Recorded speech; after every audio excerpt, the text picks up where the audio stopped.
Welcome to my good bad brain. I'm a normal person, so I'm insane.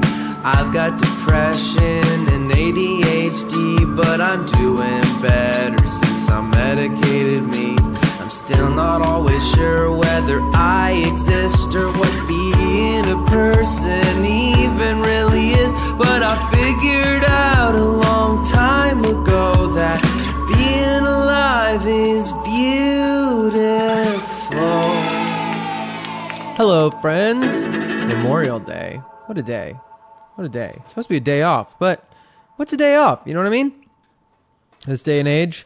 I guess some people out there, probably a lot of people, still have normal 9-to-5 lives. But I think a lot of people, at least where I live, a lot of freelancing and stuff like that. I don't know if there's ever days off. You just kind of find them randomly and then try to manage your schedule as well as you can without structure. I'm trying to build some of that into my life. That might be the practical advice that I would bring up for this week. An MGBB, My Good Bad Brain. Welcome. P.S. If you don't know what you're doing here, it's a podcast about mental health and being a person. Check us out on patreon.com/mygoodbadbrain. We're almost to our first milestone there, and then I'll make some merch if that happens. Trying to get to $1,000, and that is incredible. You guys have no idea how helpful that is to making this thing happen and keeping projects going in my life. So thank you so much for doing that. But in that same token, we're talking about practical advice for the week. What I have been using or trying to do. I've been having a lot of hard internal dialogues with myself over the last, I'd say 6 months, maybe less even.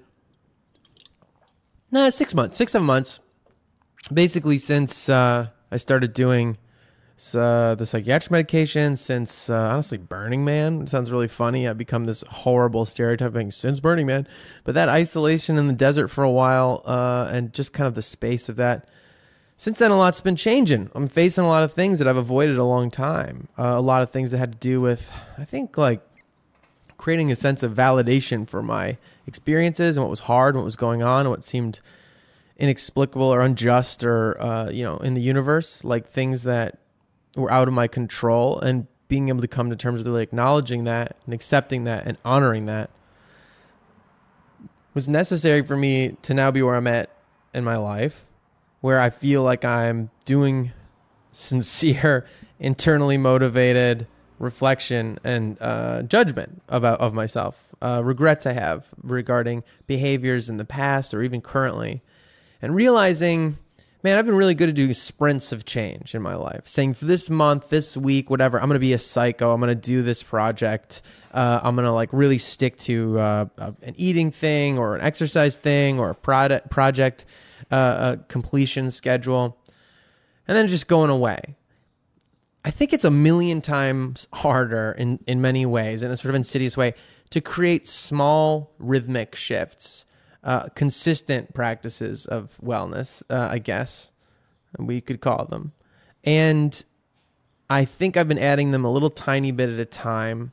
And then when I fall back on them, away from them maybe, or I don't know, it sort of seems like the more honest you get with yourself, sometimes the harder it gets, which I suppose any practice is like that. Yoga is like that. I started doing hot yoga the last couple of days. I think I need to just reset my body and my feelings in it, and hot yoga works for me. I wouldn't recommend it for a lot of people, especially beginner movement culture stuff. There's a lot of reasons I won't get into, but I think the heat is good and the yoga is good for me, and the mental toughness, honestly, is what I'm trying to cultivate, because the mental toughness to be disciplined, to say I'm tired, but I want this thing. I have this dream, whatever that may be for you, to go, I am tired. But I spent a lot of time honoring that I'm tired, and I spent a lot of time honoring my experience. And I do think you have to go through that period, that truth period with yourself, and that kindness and gentleness period with yourself, to forgive yourself for perceived failures, because we're fed shame since such a young age. But if you can make your way through that, you've honored and validated where you're at, then being able to come without shame, but being able to have regret, and address those and say, well, here's ways I'd like my life to be different than it is. And then how am I going to do that? Well, it's going to mean that when I'm even though I'm so tired emotionally, physically, whatever, it's still going to require making those sacrifices of whatever that is, the screwing around time or eating things that don't make me feel good or not sleeping correctly or whatever, that I've got to just drag myself up and out and go. Joe Stumpf, who's Traci Stumpf's dad, Traci's our guest today. He said something in one of his podcast or Instagram posts. He's also a very motivational guy. He said, when you wake up in the morning, 5, 4, 3, 2, 1, feet on the floor. I do not do this. I'm getting better not sitting at my phone or whatever. But it was 5, 4, 3, 2, 1, feet on the floor. And I've been thinking about that since I saw him say it.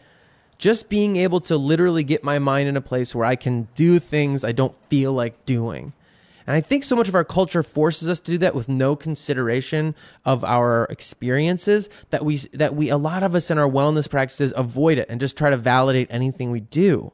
And I think that's good. I think it's good to go through a period of validating things and saying, hey, don't do things because other people tell you to. Especially don't do other things because other people tell you you're a bad person if you don't. But if you want something intrinsically, internally, you have a goal that you really want to achieve, you have to realize that does require hard choices and hard work and discipline, and may, not in a shamey way, cultivate a voice of yourself that's not about shame, but is about possibility and overcoming hardship that says 5, 4, 3, 2, 1, feet on the floor. So I'm trying to do this yoga thing because I find hot yoga to be the hardest thing mentally to do, just to stay in the room, to stay in the heat, to try to force my body to relax, which even in saying that sentence, forced to relax, is so hard. But I feel that by starting this little practice of discipline, man, I got big ambitions, you know? There's a lot of art I still want to make. This podcast I always wanted to make, and I'm sticking with this. You know what I mean? I want to be further along in my career in certain ways because that's just me. Those are dreams. Those are things I want to do. And I bet you've got those too. I think we all do. And, going through a period of wellness of saying, okay, I'm okay with where I'm at. No big deal. Don't have to feel bad about what I'm doing in a shamey way, in this toxic, useless way, this fake martyrdom for nobody. But saying, okay, tough talks now with myself. I love you. We've established that I love you. So I'm coming from a place of love. Let's make changes. And changes are choices. You know what I mean? So that's like some extreme cornball stuff to kick off with in my practical advice, which is that just pick like one thing, maybe two things that are hard for you discipline wise and do them. Mine's getting up early and mine is doing hot yoga. I'm starting there. That's what I'm going to be doing for a little while now. Getting up early, doing hot yoga. And I have a strong feeling that when you do this, when you establish one little habit that's tough, but you start doing it, you start realizing, oh, there's a lot of things I can do that I might not feel like doing organically or that I put off. But just saying, I'm going to do them and doing them, you realize, oh, I'm glad. Hot yoga sucks, man. It's so uncomfortable being there or whatever the whole time. And I've never regretted doing it. As soon as you're done, you're like, glad I did that. I'm stronger for that. I'm better for that. You know? That kind of is the theme, I feel, of this conversation with Traci. I love Traci Stumpf. We met each other. We refer a bit. We call each other babe all the time. We go, babe, whenever we host things. And much to the amusement of confusing our audience. Are they friends? Are they lovers? Who are they? Just friends, always have been. But we hosted a show called Totally Clever for Clever TV, which some of you guys may watch years ago. It turned into a man on the street show where we kind of stop people and talk about popular song lyrics and things like pop culture stuff. It was totally random in my life. I was like, I've never been a big pop culture person, but I fell into this job, and that job let me know Traci Stumpf, who is wonderful. She's so funny. She's a stand-up comedian and also host in general. So there's a lot of hosting, different shows for MTV and all kinds of stuff. And she's just like so great. We have a very similar bond. We talk about in this podcast about being like, you know, the best way I can describe it, the way I've always said it sort of bluntly, was we were just fat kids, you know? And I don't think there's anything wrong with being anybody's shape. We talk about that in this a little bit too. But for me and Traci, it became such a, you know, when you're 12, 13, 9, whatever, you're starting to have hormones, you're starting to learn how to adjust to society. That is when body shame is at its peak. It's changing, it's uncomfortable, it's weird. And, you know, I've come a long way with my relationship with my body. It's an existential issue, it's an identity issue.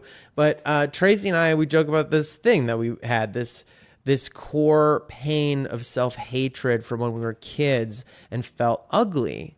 And, you know, I don't want anybody to think, as we talk about it bluntly, like that we think any of those fears or feelings about ourselves are legitimate. They're not. I look at pictures of myself when I was a kid and I'm like, damn, you're so beautiful. I don't know why you hate yourself so much. And I talk about this in the podcast. But that core experience of weirdness, of wanting to be a performer, having something in you that wanted to express itself, you don't know what it was, but mixed up in such incredible, like, shame, feelings of self-hatred, and then how we've gotten from there to here, I don't know, I think we have something in common. You know, there's a lot about us that's different, but that thing has always, like, bonded us. Our humor comes from a similar place of just dealing with the world, dealing with pain, and dealing with the difficulties of that reality that we live in.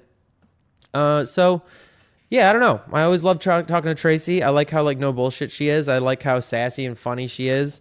And we have a pretty good conversation about that stuff. And I would say hypocritspo is like a word that I invented for this, but comes up a lot. And to me, that's like hypocritical, inspirational stuff. Like whether they're motivational, speaky, self-care, self-help kind of things.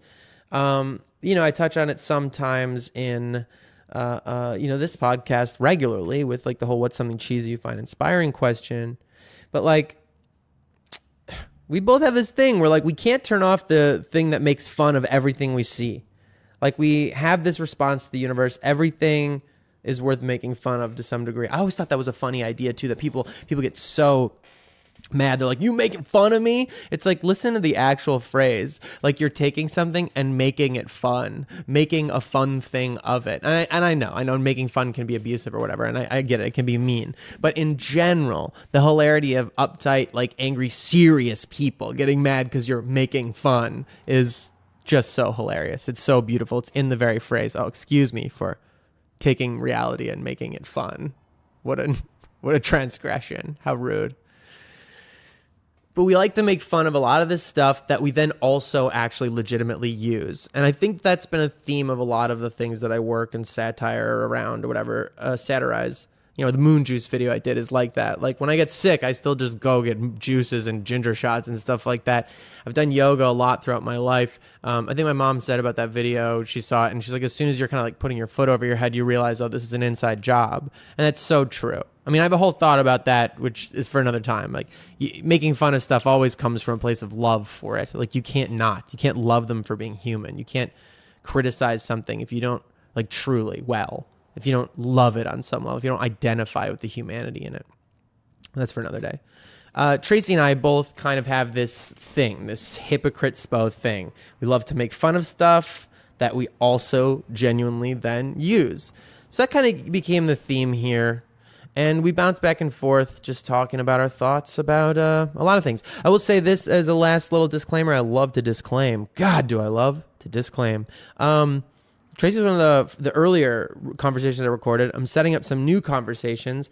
And, you know, by the end of my first round of conversations, I was getting a little tighter. And I think some of these earlier ones that you're going to hear this week, probably next week, like with Traci, they're a little bit more just we're talking. It's a little less focused on mental health specifically, but it is about how we get through philosophies and strategies we use to exist. And I still think it's valuable and fun and interesting. And man, I think Traci's just the best. So yeah, without further ado, one more further ado.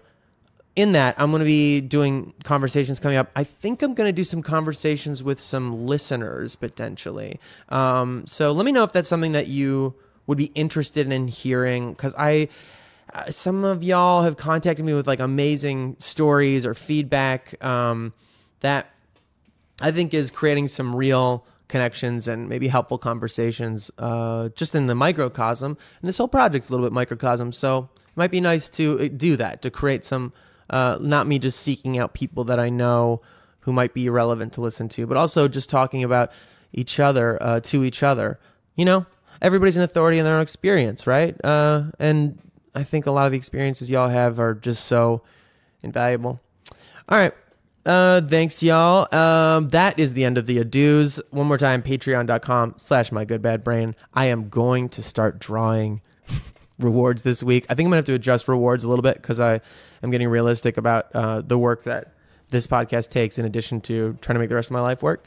But I am very much looking forward to getting some of those portraits out the door because, damn, I love you guys. You guys are making this thing happen, and it's amazing. All right, that's it. Let's get into this wonderful conversation. Hypocritspo, being a person, wellness, blah, blah, all that stuff with Traci Stumpf. Bye.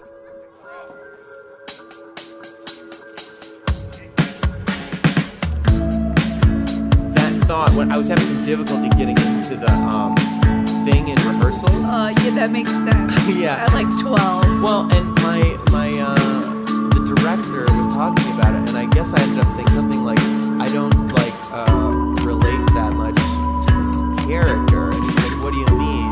You don't? And I was like, I mean, I just don't think I'm like bullied like this. I haven't like bullied like this character Matthias. And he goes like, you've never been bullied? Like no one calls you, and I was just like, well, I mean, like, yeah, kids like call me like the F word and stuff and like that. And I remember him just like looking at me with these like eyes and this looking being like, that's pretty bad. That's pretty bad. Yeah. And I like started like crying immediately because it was like this moment of like, oh yeah, that's mean to do to people, you know? And it was just this weird, like whatever I had done to numb out. I mean, came home to roost years and years, decades later about like this numbing boundary thing of like not having boundaries. But it was weird to have that and be like, oh, I just numbed out things that hurt. Yeah. And then years later when you have the capacity to tune in and go like, oh man, that fucking sucks that people do that. Anyway, it is weird to watch things from the 90s and realize like jokes flew and words fly. Oh yeah, and they're just like, meh, whatever. It's hard to keep up with it. Well, now sometimes. it's also everybody is so sensitive. It's really hard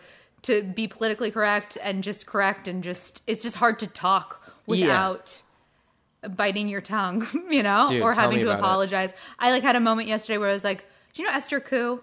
No. Esther Koo's a comedian who's like a friend of mine, and she's very funny. And she tweeted some stuff about, I don't remember what they were, but they were like racially charged tweets about Chinese people. And she's Chinese, and like the New York Post ripped her apart. And these tweets were from like 2014. Yeah. And so it blows my mind. And she's a comedian. Like she's a stand-up. Like to go back and have to like edit yourself from so long ago when that's like what you do for a living. It's just, it's too much. I almost miss the 90s. Well, I mean, okay. I think what's weird about it to me is like this thing we're talking about sovereignty, right? There's a lovely, like the reason that permission idea was such a big deal to me, like the permission and allowance, this idea, a sense of permissiveness. I think the best thing you can be in somebody's lives, like the best kind of beacon you can be, is one that engenders a sense of allowance, that says like whatever you are, whatever you feel, whatever you're going through, you're allowed to be that. And it's like, okay, and trying to create that space for people. That takes a lot of like goodwill to trust that people, to say like, you're going to fuck up and you're going to do your best. Because when you really can look at everybody as a product of their own experiences, that's all they are, is a weird learning computer that's added up all their experiences and is doing their best. Yeah. I think you create space for people to really see if they have goodwill or not. Getting to this idea about like language policing and stuff like that, I think it's wonderful that where we are at now is so conscious that we're trying, at least in word, the idea of political correctness or whatever is something saying like, oh, we're going to do our best. We don't want to hurt anybody with words. We're really going to try our best not to do that. But I think two weird human things kick in, and one's I associate with America and capitalism kind of concepts, and one of them I think is just like human nature. The one that's human nature is just like tribalism that does this thing where you're not actually interested in engendering communication and creating bridges and stuff like that, and people respecting your space. You just want to like you want to usurp the position of abuse and become the abuser. I think that's where we're at. I think that's where a lot of the culture is at, in the sense of like, you fucking said the wrong word, now you're fucking canceled. You're canceled. Yep. It's not about like, oh, you're hurting my feelings and I want to create space and understanding and all be allowed to have our space. Yeah. It's about looking for a chance to reverse the power dynamic, you know, which actually is sort of part of the capitalist lie. The whole thing of like, even revolution is like a thing that once you get it, you'll be happy. Like, once we get to a place, you'll be fulfilled. Mm-hmm. And, like, that people aren't really interested in. Like, I would think the erasure of power dynamics that create abuse and, like, strength and weakness would be the goal. But it seems like a lot of the culture is more about just swapping positions so they can feel like the abuser for a while. Just to be like, this is how it feels to be helpless. It fucking sucks, right? But not even that, like, justice-oriented. Just, like, human revenge. It's not even, like... It's not even justified. It's just like random people looking. It's almost like another form of hatred. And don't get me wrong, I do love the fact that we're becoming more and more politically correct. And I don't think people should be allowed to say whatever is in their mouth at the moment. Like, I think you need to censor yourself. Yeah. Just because words are so hurtful. They fucking are. Words are so hurtful. Oh, I was fucking, yes. But like, I also think like in the sense of like comedy and the internet and stuff like that, like if it's in a joke, I guess it's a slippery slope, but like a joke format, or like if you know somebody's coming at it from a comedic angle and that's what they do, you gotta, listen, I think it's all about intention. Like if I look at somebody's intention and if you look at somebody's words and they're hurtful and then you look at the intention behind the words, it changes the game, I think. I do think that's true. Well, so in the idea of once you respect sovereignty, once you like know that you are secure and people are secure with each other, then it becomes possible to share space. Mm-hmm. And to me, that's what we're getting at with this idea of goodwill. Yeah. Like if you truly are interested in creating a world where nobody's feeling like oppressed casually, like, you know, what's the word, microaggressions and this kind of thing, like, you need to allow people the space to be wrong. And in capitalism and that kind of society of American exceptionalism, like, we punish wrongness. And you can see how true that is in the fact that Donald Trump's the president. Mm-hmm. It didn't matter how wrong things were, he just never admitted it. Mm-hmm. If he had admitted it, people would have punished, to be like, oh, see, he's not only is he wrong, he's saying he's wrong, so he must be punished. So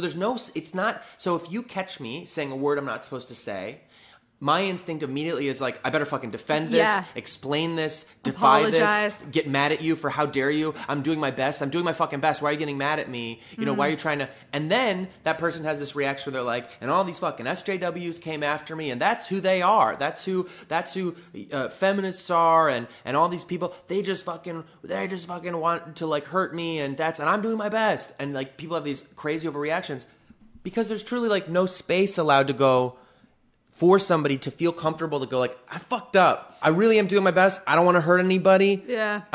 Just let me catch up. Please teach me. So do you think people should apologize? Do you remember the Kathy Griffin thing? Kathy Griffin thing? Yeah. Do you remember that whole thing where she like posed with like Donald Trump's head? Yeah. And then she apologized for it. Do you think she should have apologized or no? That's iffy to me. I mean, because then you're getting into a realm of... I mean, you're asking the wrong person. I'm like grew up being a theater artist, and one of the things that a high school theater teacher told me was like the role of artists in society was to be a wrench in a machine. Like they're like, that is the literal fucking purpose. And kind of like tracking all the way back to like fools and court jesters who are the ones who are allowed to say the truth and say fucked up things to the king without getting murdered. You know, without being like, I don't like, you know, and the truth to power thing. So Kathy Griffin is like the fool of the I think like people are so upset about it because they like to get upset about things and say like, oh, if this were this or that. But you're like, we're talking about an artist holding up to the cap. There's like satirical, historical context. It's grotesque in a way that I have always liked, like grotesque theater. Mm-hmm. It's like more like clowning to me. And I always love gore played for a gag. I think it's like funny. I think it's a weird invocation of like Thanatos instincts and making you remind you of death and like the gore and the disgusting reality of what we all are. These like bags walking around meat, and then the idea of like decapitating and revolution and like the whole French Revolution. There's just so much context to me. It was like clearly this work of art, and you know, she shouldn't have apologized. Well, I think people shouldn't ask for apologies. I think they should fucking understand what art is. Right. But then the other part of me, my general principle is like, I think if it was an individual, it's punching up, punching down, right? It's like people who don't know what that is in comedy, right? There's this whole idea of like, don't make jokes that punch down. Don't like beat up people who are in a position of weakness. Don't bully people with jokes. Yeah, that's like the low hanging fruit of comedy is to bully somebody that's beneath you. It's mean. It's mean. Yeah. Or like make jokes at the expense of people who are already punished by society, whether they're like minorities and Yeah.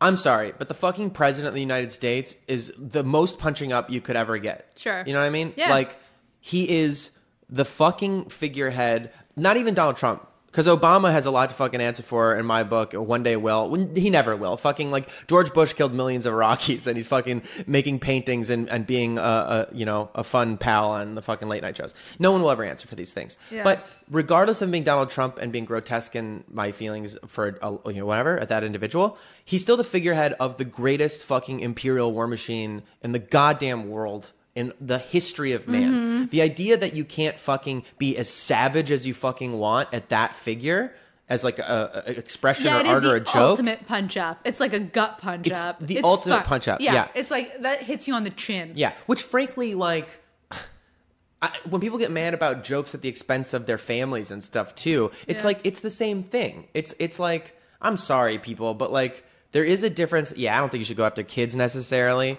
but like, come on, man. That's the royal fucking family. And they're grotesque. Yeah. And they're going to grow up to keep being grotesque. Yeah. When people preach fucking family values at you and then like have 5 fucking divorces and affairs with porn stars and stuff like that. Well, that's the same thing. It's kind of like stay in your lane. Like don't fucking rain on my parade. Don't touch me. I won't touch you. Yeah. I think that's true. Yeah, I think that's really true. And whatever. So should she have apologized? Fucking probably not. Yeah. I think she should. I think that is a situation where you should double down and let that be a teaching moment to the fucking country about this is what art is. It's just like, you just have to accept that a lot of people aren't going to fucking get it. Like something I always think about is like conservatives are always like, Hollywood, comedy, and liberals, why don't they have more like conservative voices? Conservatives aren't as funny. You can't be as funny because liberalism inherently involves empathy, and comedy inherently involves empathy. Putting yourself in the position of other people, or saying like, damn, a lot of humans have this experience, huh? Let's laugh at ourselves. Let's laugh at like this weird stuff that we do. Yeah, it's like hard to make jokes about ascots. Yeah. And also like keeping all your kids. Yeah, and if you're like a fucking conservative and you like look at the world in this way that is literally... That is the best way I think this is the nicest version I've come to understand the conservative versus liberal instinct in people is... Liberals are concerned with like expression of like and freedom to like be whatever you want to be, and conservatives are concerned with security. You know, like liberals want to help each other. Let's build. Let's grow. And let's conservatives be this. Are like 401k. And conservatives are very concerned about the safety of the tribe, building walls, making sure we have weapons, the danger of the other. Yeah. Liberals want to like let's work together, and conservatives are like let's be careful. And there's a valid political argument, historically speaking, I think, in like saying the conversation between those two instincts. And we all have both of those. We all have both of those. Yeah. And that a good, healthy balance of those things would result in a society where you both protect everybody from dangers, which are real and exist. Yeah. And also you would make sure that the reason you're protecting them from dangers is so that their lives can be rich and full and expressed. AKA, let's all be Republican. Democrats. Fuck the democracy. Fuck the democracy. The Democratic Party is like they're Republicans, basically. I don't know. I don't know what to believe anymore. All I know is like, I don't like the way I feel in this current state of politics. Like I stopped watching the news. I stopped listening to NPR. Like I stopped all of it just because like it doesn't make me feel good. And like I realized that I can't change the big picture of everything. Like I can't change the presidency. I can't change who he's firing, who he's keeping. Like I can't change any of that. All I can change is like what's in like my direct world, you know? I started planting trees. Like I started like getting out. Like I'm doing like a beach cleanup next week. Like I'm doing things that like directly affect the way I feel about the world. Well, so this is a good segue as, hey, my good bad brain, right? We're doing like this mental health bent or whatever. Like, so and this idea of sovereignty, like where you begin, where things end, like you can only contain so much. Right. Like I used to think I had a huge breakdown in my early 20s a little bit where I was like, I realized I thought my brain was so big and powerful, my sense of reality was so big and powerful, I could contain my whole universe within it. That's interesting. In a weird way, like unconsciously. And the weirdness of that is like, you start to like, first that starts in your little life. Everything that goes wrong is your fault. Yeah. Like whether it's like your parents having problems or you're in your relationship or somebody you like is unhappy. Just so small. Yes. But then it grows to where it's like, oh, well, this is all fucked up because I'm failing at that. And you start to feel like the pains of, foreign conflicts and other people. Those start to become very personal. Right. And you start to realize existentially, I don't believe I'm part of a big thing. I think the whole thing is me.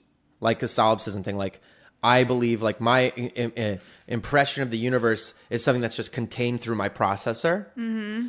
And that it's all this like dream I'm having. And you don't get real. That's versus why. What's the other? Versus surrender. Versus an acknowledgement that you are part of a vast and impossibly large which whole. one do you think? I think 100% there's no question that I am part of a vast and incomprehensible whole. Yeah. But allowing yourself that practice, that like visualization or whatever, that true understanding of surrender. Yeah. Oh my God, I am fucking a little tiny piece of a big thing and we're all the big thing. Isn't it scary to think that you're not as important as you think you are?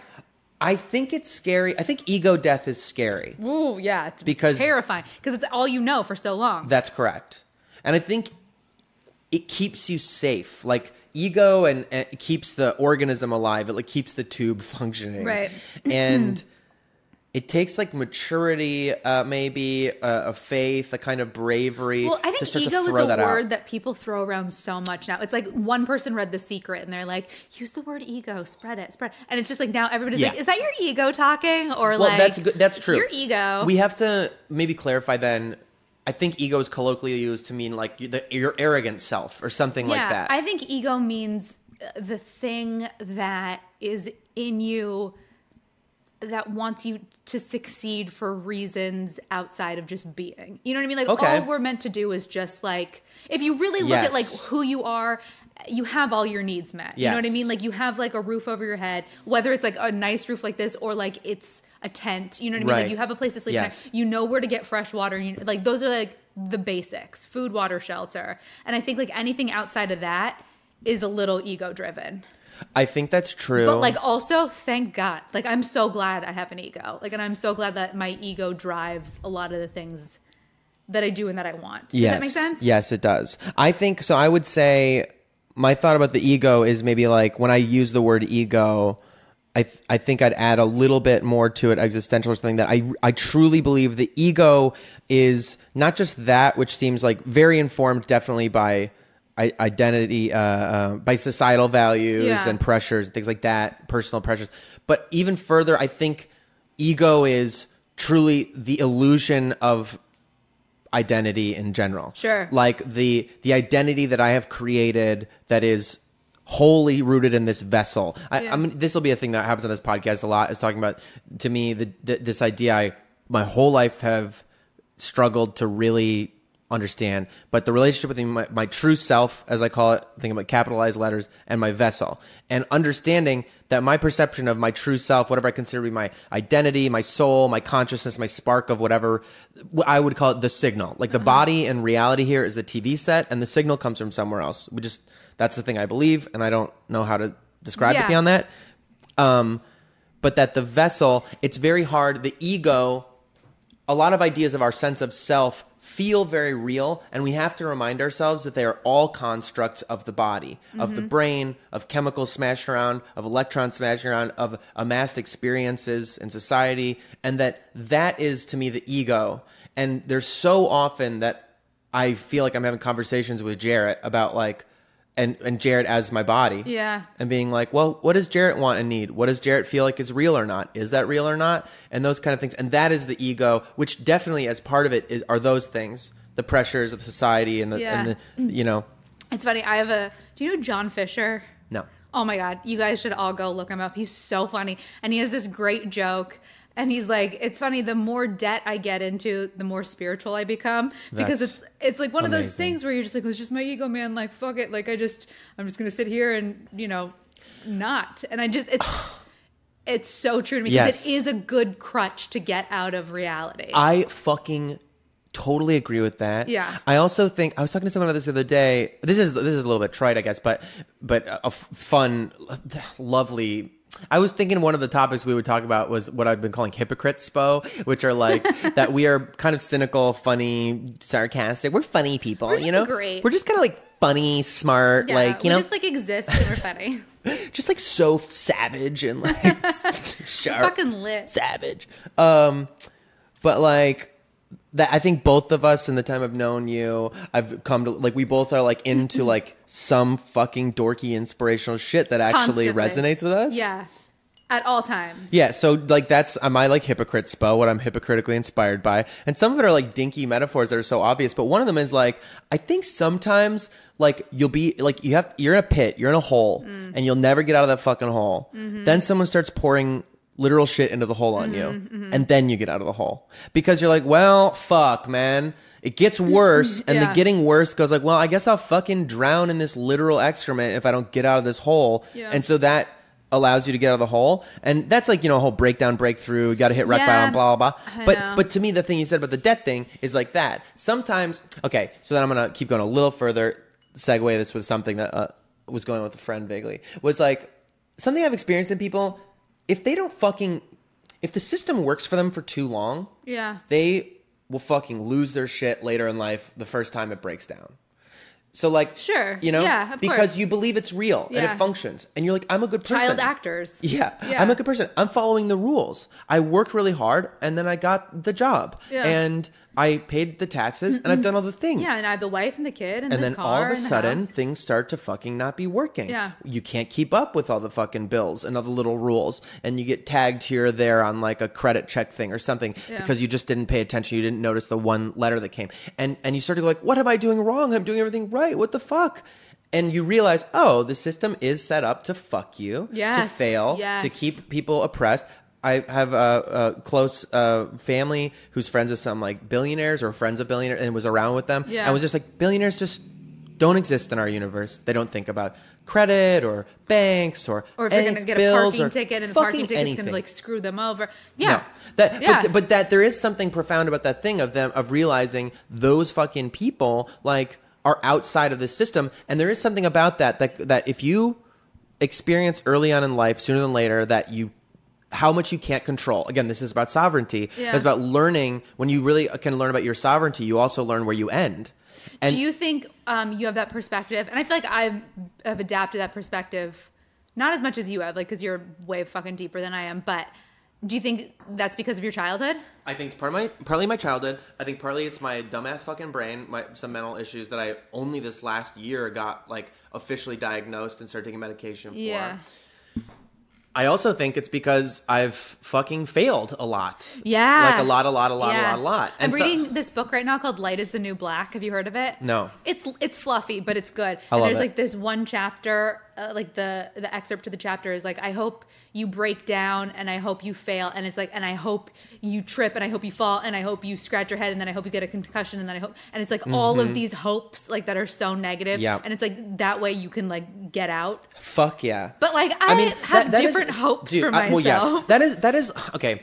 Again, in the hypocritspo shit, dude, I am such a sucker for that kind of like Navy SEAL bullshit. Like I really am. Like I think about it a lot. Sweat is just fat crying. That kind of shit. And just I remember this one I think about a lot of the time about like, okay, and this is again, I'm not like, I think a thing of our times that's an issue that's like a misguided problem. I think it's because people are so binary. You can't hold a paradox. Yeah. Like the PC thing. Yeah. Like you can't hold the paradox that like you would both pay attention and police language a little bit to try to make the world more hospitable for all of each other and also allow space for people to get better and learn. Right. Like those don't seem to jive, you know? Because you're like letting people off the hook. And then if you don't punish the crime, then how will they know it's wrong? You know, it's kind of stupid. I think there's something similar with that in this idea of taking responsibility for yourself and victim shaming. Yeah. And that like we've entered this realm, which is wrong to punish victims. It's wrong to punish people like for failing at anything because you don't know where people are from or what their capacities are. And the trying is all that fucking matters and the encouragement and the hope that they'll get there eventually. You have to fail a million billion fucking times. This jiu-jitsu bullshit, a black belt's just a white belt who never quit. Like that stuff's all fucking true. But don't you think we coddle, like we're a coddly but society? This is well, I like don't. We're all second place winners. In our See, I think parents' that whole thing is so fucking dumb when people complain that to me. I'll say why. Well, okay, because here's what I was gonna say. at the same time of understanding that people should not be punished for failing or being victims or being hurt, which they absolutely should not. Also, we should encourage in people an idea that seemingly is paradoxical, but is as true and loving, which is that you should learn to take responsibility for yourself as best you can. And I think that's the disconnect. Well, I think, yes, but I do think there's a way to lovingly encourage. This is a good example. My friend Miles, who's going to be on this podcast, I think, at some point, if he hasn't already. I don't know when this is coming out. Miles is a chef, and he's one of the most inspiring. He's like my best friends, one of the most inspiring people I've ever met. In kitchens, people are really fucking mean. Like that's the traditional, it comes from French kitchens, which had like a military tradition behind them. And so if you fuck up, you get fucking yelled at and everything's really fucking hard. That's like the traditional kitchen thing. And I saw Miles when he was working and he was finally in charge of his own kitchens. I saw him shift one day and I asked him about it. And he had consciously stopped being shitty. Because he's not like that in person. He's not that kind of person. Yeah. He's gentle. He's like conversational. He's intense. He definitely has an intensity to him, but it's because that's what geniuses have intensity about them, And he was like, I don't think it helps. I think it helps to communicate with people. And I watched one day somebody had burned a carrot sauce reduction or something like that. Brought it over. Classic fail. Classic, right? He does very high in cuisine. Everyone does this high standard, right? They burn it. He tastes it. And this look at, instead of going like, which I've seen chefs a million times do the like, you fucking go bake it again. Get out of my kitchen. He his shoulders kind of slumped because it takes a while. He cares about his ingredients. It's very about like, are you wasting these things? I don't know how he shop. Like I always get way too much shit. He buys for whole restaurants and gets like, no, I only need one bunch of carrots. Yeah. And he had his shoulders like slumped and he tasted it and he just had this kind of like waved his hand. It was just like, make it again. And he just sounded so disappointed. Now, would you rather have somebody disappointed in you or fucking scream your head off? Scream my head off. Scream any day. Any day. I would rather somebody be like, make it again, you piece of shit. Quit. Yeah, because then you're like, fuck you. I know how to resist that. Oh my God, but asshole. being disappointed in is I would argue to say that's meaner than throwing a knife at somebody. That's so funny. I think it hurts more. But again, I think that's because it seems meaner because our society has created a situation where it's not okay to fail. But the disappointment to me was loving because the disappointment says, I know you can do better. And then you leave with that and you go, they were like, yes, chef. And they made it again. And it was fine. It was probably better. They probably are always going to be better now because having somebody who believes in your possibility. But do you really get that out of being disappointed? Like, do you really think the outcome is I believe in your possibility when somebody's disappointed in you? Well, yes, I do. I think that is the inherent, well, again, it's context, right? What's the intention? Who's the person in general? Sure. But someone being mad at you, again, if you're peers and you get to a certain level, there's a kind of like anger at a professional or a professional anger that you're like, come the fuck on, man. Like, pick it up. Which it makes sense, and it's not mean. It's a way you communicate in hot zones, and it's not personal. When somebody yells at you like that, do you feel like you do better after that, or do you feel like... It just depends who it is. See, like sometimes regardless, when somebody's like, come on, man, pick it up. Fucking you can do better. I'm like, can I? And I get so in my head, and I get so like stumbly and like... I'd say generally it's not helpful to me. It's not helpful. There is one... It's context, I guess. I just think contextually the implicit under a disappointment is one of they have a bigger belief and faith in who you are, in what you're capable of. Okay. And that inspires in you to go like, fuck, I am capable. Yeah. As opposed to like somebody being mad at you, which I think can create kind of like a resentment and the kind of like... Yeah, I think... If someone's mad at me, I'm like, who do you think you are being mad at me? Yeah, I think being mad at somebody is... very early 2000s. Like, we should just be done being mad at people. I agree. I think time is too valuable, and like we've learned too much in the past 10 years like to be mad at people. Like, you're allowed to cut people out of your life. You're allowed to like not exist in the space, but you don't... If somebody doesn't bring you up, get rid of that person, I think, because they're going to bring somebody else up, Yes. Hold on. This might be technical difficulties for a second. I'm going to take this thing off. I'm really hoping we don't listen to this later and I had like jangling sounds the whole time. But I think this will be better. Yeah. Yes. Yeah. Disappointment. No. Disappointment over anger over disappointment. Rage over disappointment. Right. Yeah, I don't know. I think it's just like this whole thing about like take responsibility. Mm-hmm. Do you take responsibility? Are you good at taking responsibility? Sometimes not. I laugh about it now. I catch myself a lot. I realize because I grew up with a lot of siblings. Yeah. I joked about it the other day with Jason or something like that, like on the podcast whenever that comes out. But like somebody accuses me of something, if I didn't do anything, I'm instantly like, no, I fucking didn't. Oh, yeah. You know? Yeah, that's a charming quality. It's great. It's really fucking great. Really cute. I try to just like, I think it's like become sillier because I catch myself at it now, but Yeah. It's hard, man. again, Life is hard. Growing up is hard. The realization that we don't make it okay to fail has Yeah. been a big one for me.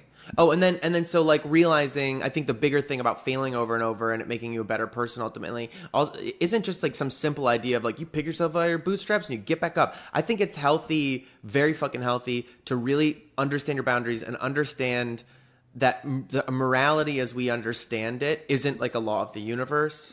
That like sometimes shit does just fucking happen, and Yeah. it's not good, and it doesn't matter that you did the right thing the whole Right. time, and blah blah, and it's not bad, and it's not good. It just fucking happens. Do you know what's helped me with failure a lot in the past like 8 No. months maybe is knowing that everybody fails and knowing that everybody's trying Yeah. their best. Like, I mean, especially for us, like going and like auditioning and like doing like performative stuff Ugh. and just knowing this is so weird, but like before I go into a room or before I like get up in front of a group of people to speak, like I always have this image in my mind that everybody tried to poop this morning. Like we That's so all tried to wake up before we had to go anywhere, drink a cup of coffee and go to the bathroom. Like Fuck yeah. we've all messed up and we all feel like frauds I really like that you go right to butthole stuff too. immediately. The one I always had in my head was like, no matter how fucking cool an artist, that's how I always thought of like Yeah. cool artists, like Yeah. cool people who are like, how are they so fucking cool? I don't know. I always pictured them. I always thought to myself, they have a toilet paper preference. Like at some point they're just in a fucking terrible Ralph's like terrible lighting Yeah. aisle, being like, which toilet paper do I want to buy? Yeah. Which like type of paper would I like to wipe my shitty asshole with? Yeah, that's and you're really just funny. like, and it's just funny that we both go to like butthole stuff. Where Yeah. you're just like, no matter how cool you are, dude, you get a dirty butthole once a day, probably. If you're lucky. If you're lucky. Yeah, that's like helped me so much to realize that we're all, at the end of the day, we all think we're frauds. Like we're all terrified we're going to get found out. Like even like the biggest head of Yeah. whatever, or the one person Imposter that's judging syndrome. you. Everybody, I truly believe that everybody feels like an imposter. Well, I think there's something kind of nice about, and this gets into the ego thing too again. Yeah. Because the imposter stuff is, I think there's some weird truth to the imposter syndrome. Oh, of course. Because you are wearing a costume. Your whole life, your mortal coil, the sheath and the identity that you are from fucking infancy, birth, all the way till you fucking die, Yeah. isn't really you. It's Right. this thing that you wear while you're here, or that you operate while you're here. And it's just like a magnet of things that you've seen and like like realities that you want to bring in. Yes. And like things that you think would be like an okay. You're just trying on a bunch of Yes. different hats in daily situations. and believing in structures as real things helps you survive. It helps you keep sanity as you're growing up. So you think yeah. things make sense. Yeah. So you go like, well, if I'm what'll happen is I'll get this job, and then I'll get this job, and I'll get this qualification, then I'll get this. Yeah. And when you grow up and you're suddenly in certain positions and you're like, what the fuck am I doing here? Yeah. You realize like, oh, this is, you don't actually necessarily realize this. You think to yourself, probably forever, I'm just an imposter. What the fuck? Everybody else is the real one and I'm not. But if you can really break through, you go like, oh, wait a minute. That's everybody. Mm-hmm. You know? Yeah, absolutely. It's very fucking rare.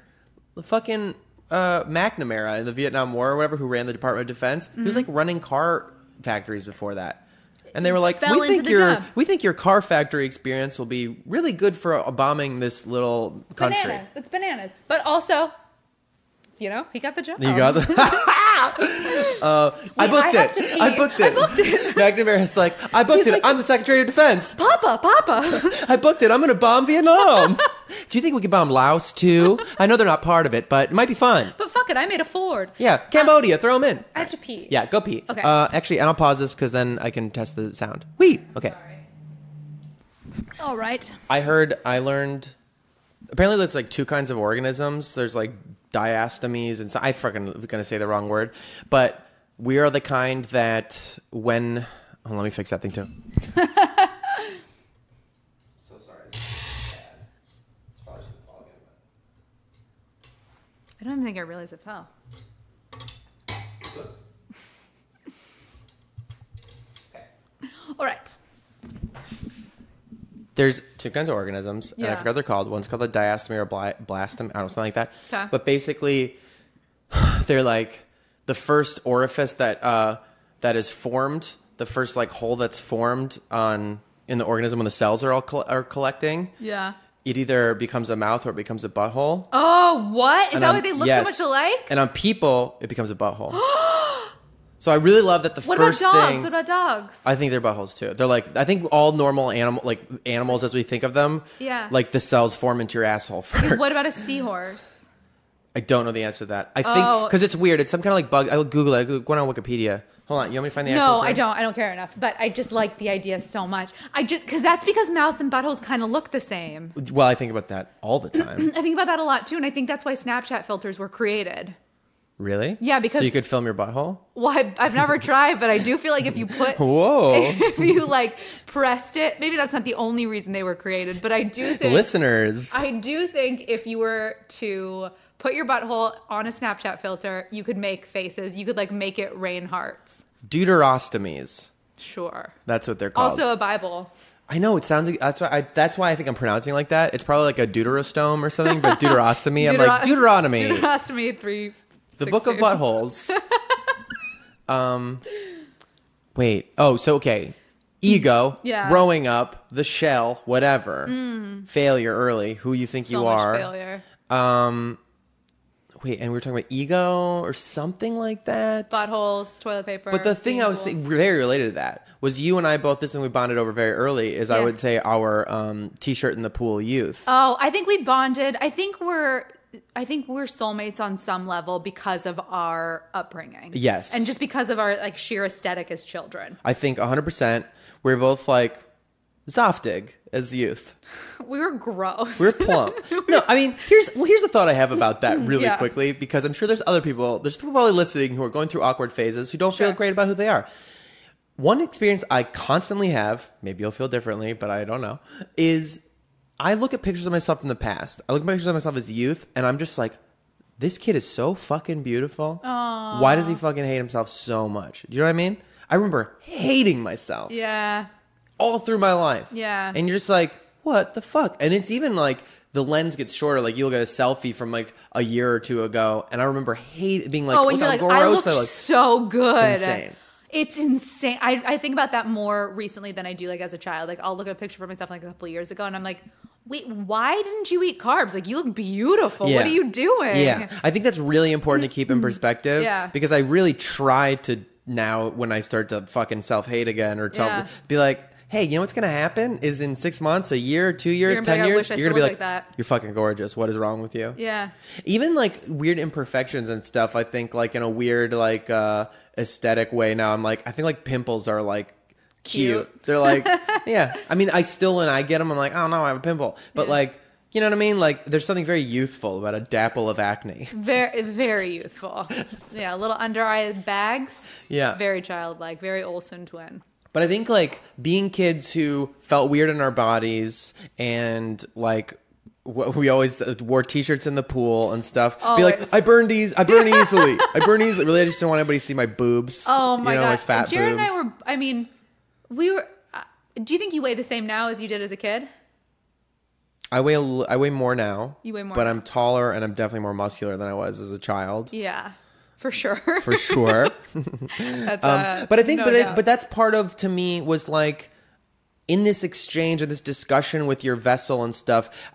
I think a big problem is that people identify so hard with their bodies, and they go like, "I don't like my body." It starts to represent a failure of willpower or a failure you're of lazy. luck or whatever, and none of that's real. Like this is just the fucking body that you walk around in. Yeah, but don't you agree that you should take care of yourself and I like do. move your body? 100%.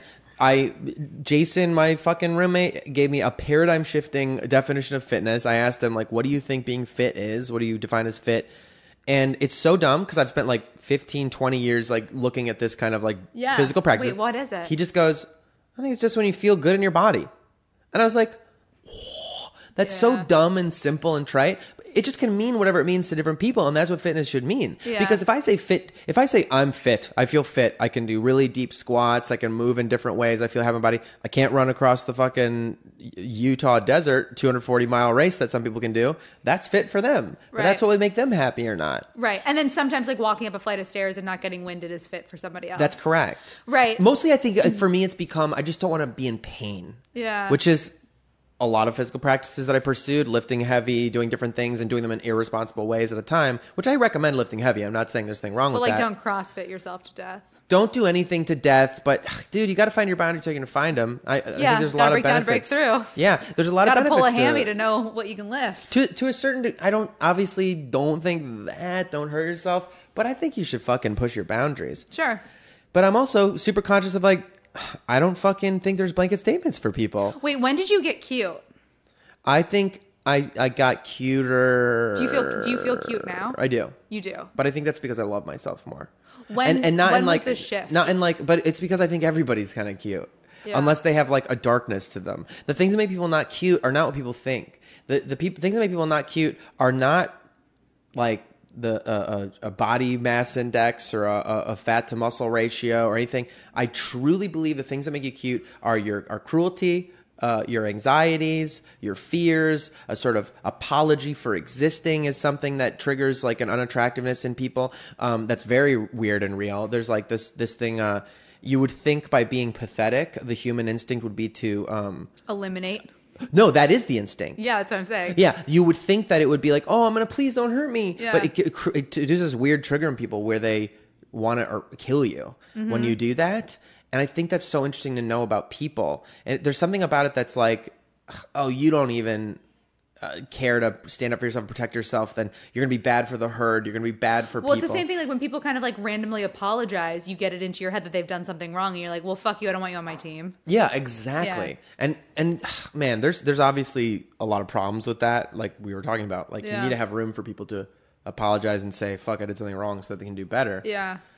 But I think those kind of things are what make people feel like a graspiness and a kind of like lack of personal sovereignty. Again, I'm keep using that word. Like a core that says like, I'm here. I know I'm here. I'm okay with myself. Yeah, you know? There's a lot of power in that. I think you got to it a lot faster than most people do, especially with like the childhood that you had. Not that it was like an abusive, bad childhood, but it was just like, I mean, for me too, like it wasn't. Well, I struggle. Normal. Yeah, it wasn't normal in the sense of like a normal childhood. Like it wasn't. Right. You know? It was like crazy parents doing their thing. Yeah. Kind of like on your own, eating your feelings. Definitely. You know, like self-medicating in a different way. Yes. Yeah. I mean, so I was going to say this though. I think that's what's empowering about the idea of getting away from ownership over or getting away from identity with your vessel is maybe you can move into a realm of ownership over it. And then things like the numbers on the scale or what you look like, they're not moral failures. Right. They're just like, I'd like to change this or not. Like you wouldn't feel like, or you shouldn't feel, I think. You shouldn't feel like disgusted and like there's something wrong with you because like your hedges are dirty if you were like a landowner or something like that. You would just go fix them up. What's a better example? Your bed being unmade or something like that? Like you could just make your bed if you wanted. And you wouldn't feel like a personal failing. I mean, you can make everything a guilt thing. Yeah. But I don't know if I'm expressing this clearly. Well, it's like you don't hate yourself when you need a haircut. You just go get a haircut. That's a good example. Yeah. That's a much better. You just get a haircut. You just fucking change it. You're just like, oh, I need a bang trim. And I think it's okay. I have a lot of fun, I feel like. Now I go through weird phases where I'm like, I'm going to gain weight for a while and see what that's like. And then I'm going to just cut weight for a while for this reason or that. And it just becomes like this thing you play with. Like your body's a thing that's a great, like a healthy place to be, I think. Well, I think the other thing about it is consciously choosing it. Especially like the thing of like being whatever you are moment to moment. I think partly that had to do with me having ADD and having like this sort of moment to moment, like I have to constantly make choices. And like, okay, writing an essay. I was never very good at writing essays. I felt it's fucking hard. I'd get very confused. I couldn't remember like the structure you're supposed to use or whatever. So I would just have to go to these stupid practices of being like, let's just answer the question. Like, how am I going to write this essay? Well, imagine somebody just asked you the question, then what would you say and write it? Yeah. And doing little self-check-ins like that. You know what? It takes a lot, and I know writing an essay is like it's an example for like life essentially, but it takes like a lot to remember to ask yourself the questions. Yes. It takes more effort to do that than it does to write a terrible essay. You know what I mean? Like that remembering to check in is harder than it is to just fuck up and get punished for it and then fuck up again and get punished for it. One thing I think about that my mom told me, I bet your dad has some stuff like this. For people who don't know, Tracy's dad is like real like inspo. Yeah, like, he's a motivational speaker. And but he's also actually an inspiring figure. I agree. I mean, he's like, talk about somebody who takes care of their vessel and like does their best to try to. To an extreme. You think like too much? I mean, he's the 15th fittest man in the world. Like, in the CrossFit things? Yeah. That's actually really crazy. In Crazy. his like age group. In his, sure, yeah. But yeah. still, I mean, that's still insane. And he's also like the oldest guy on record. He's like 61 to finish the SEAL Fit training. Yeah, that's crazy. That's crazy. Nobody, like 22-year-olds he did it with couldn't finish. That's so fucking cool. Bananas. Though. But like to a level of extreme, in my opinion. Really? It's too much, yeah. Yeah, because I think it's a self-medicating. But thing. don't you? Oh, you do. Yeah, I think it's a I way think that's to scratch important an itch. to like. Well, okay, so this gets to the question asking thing, right? Is like I was gonna say my mom had something she put in my head some time ago, and I think it started.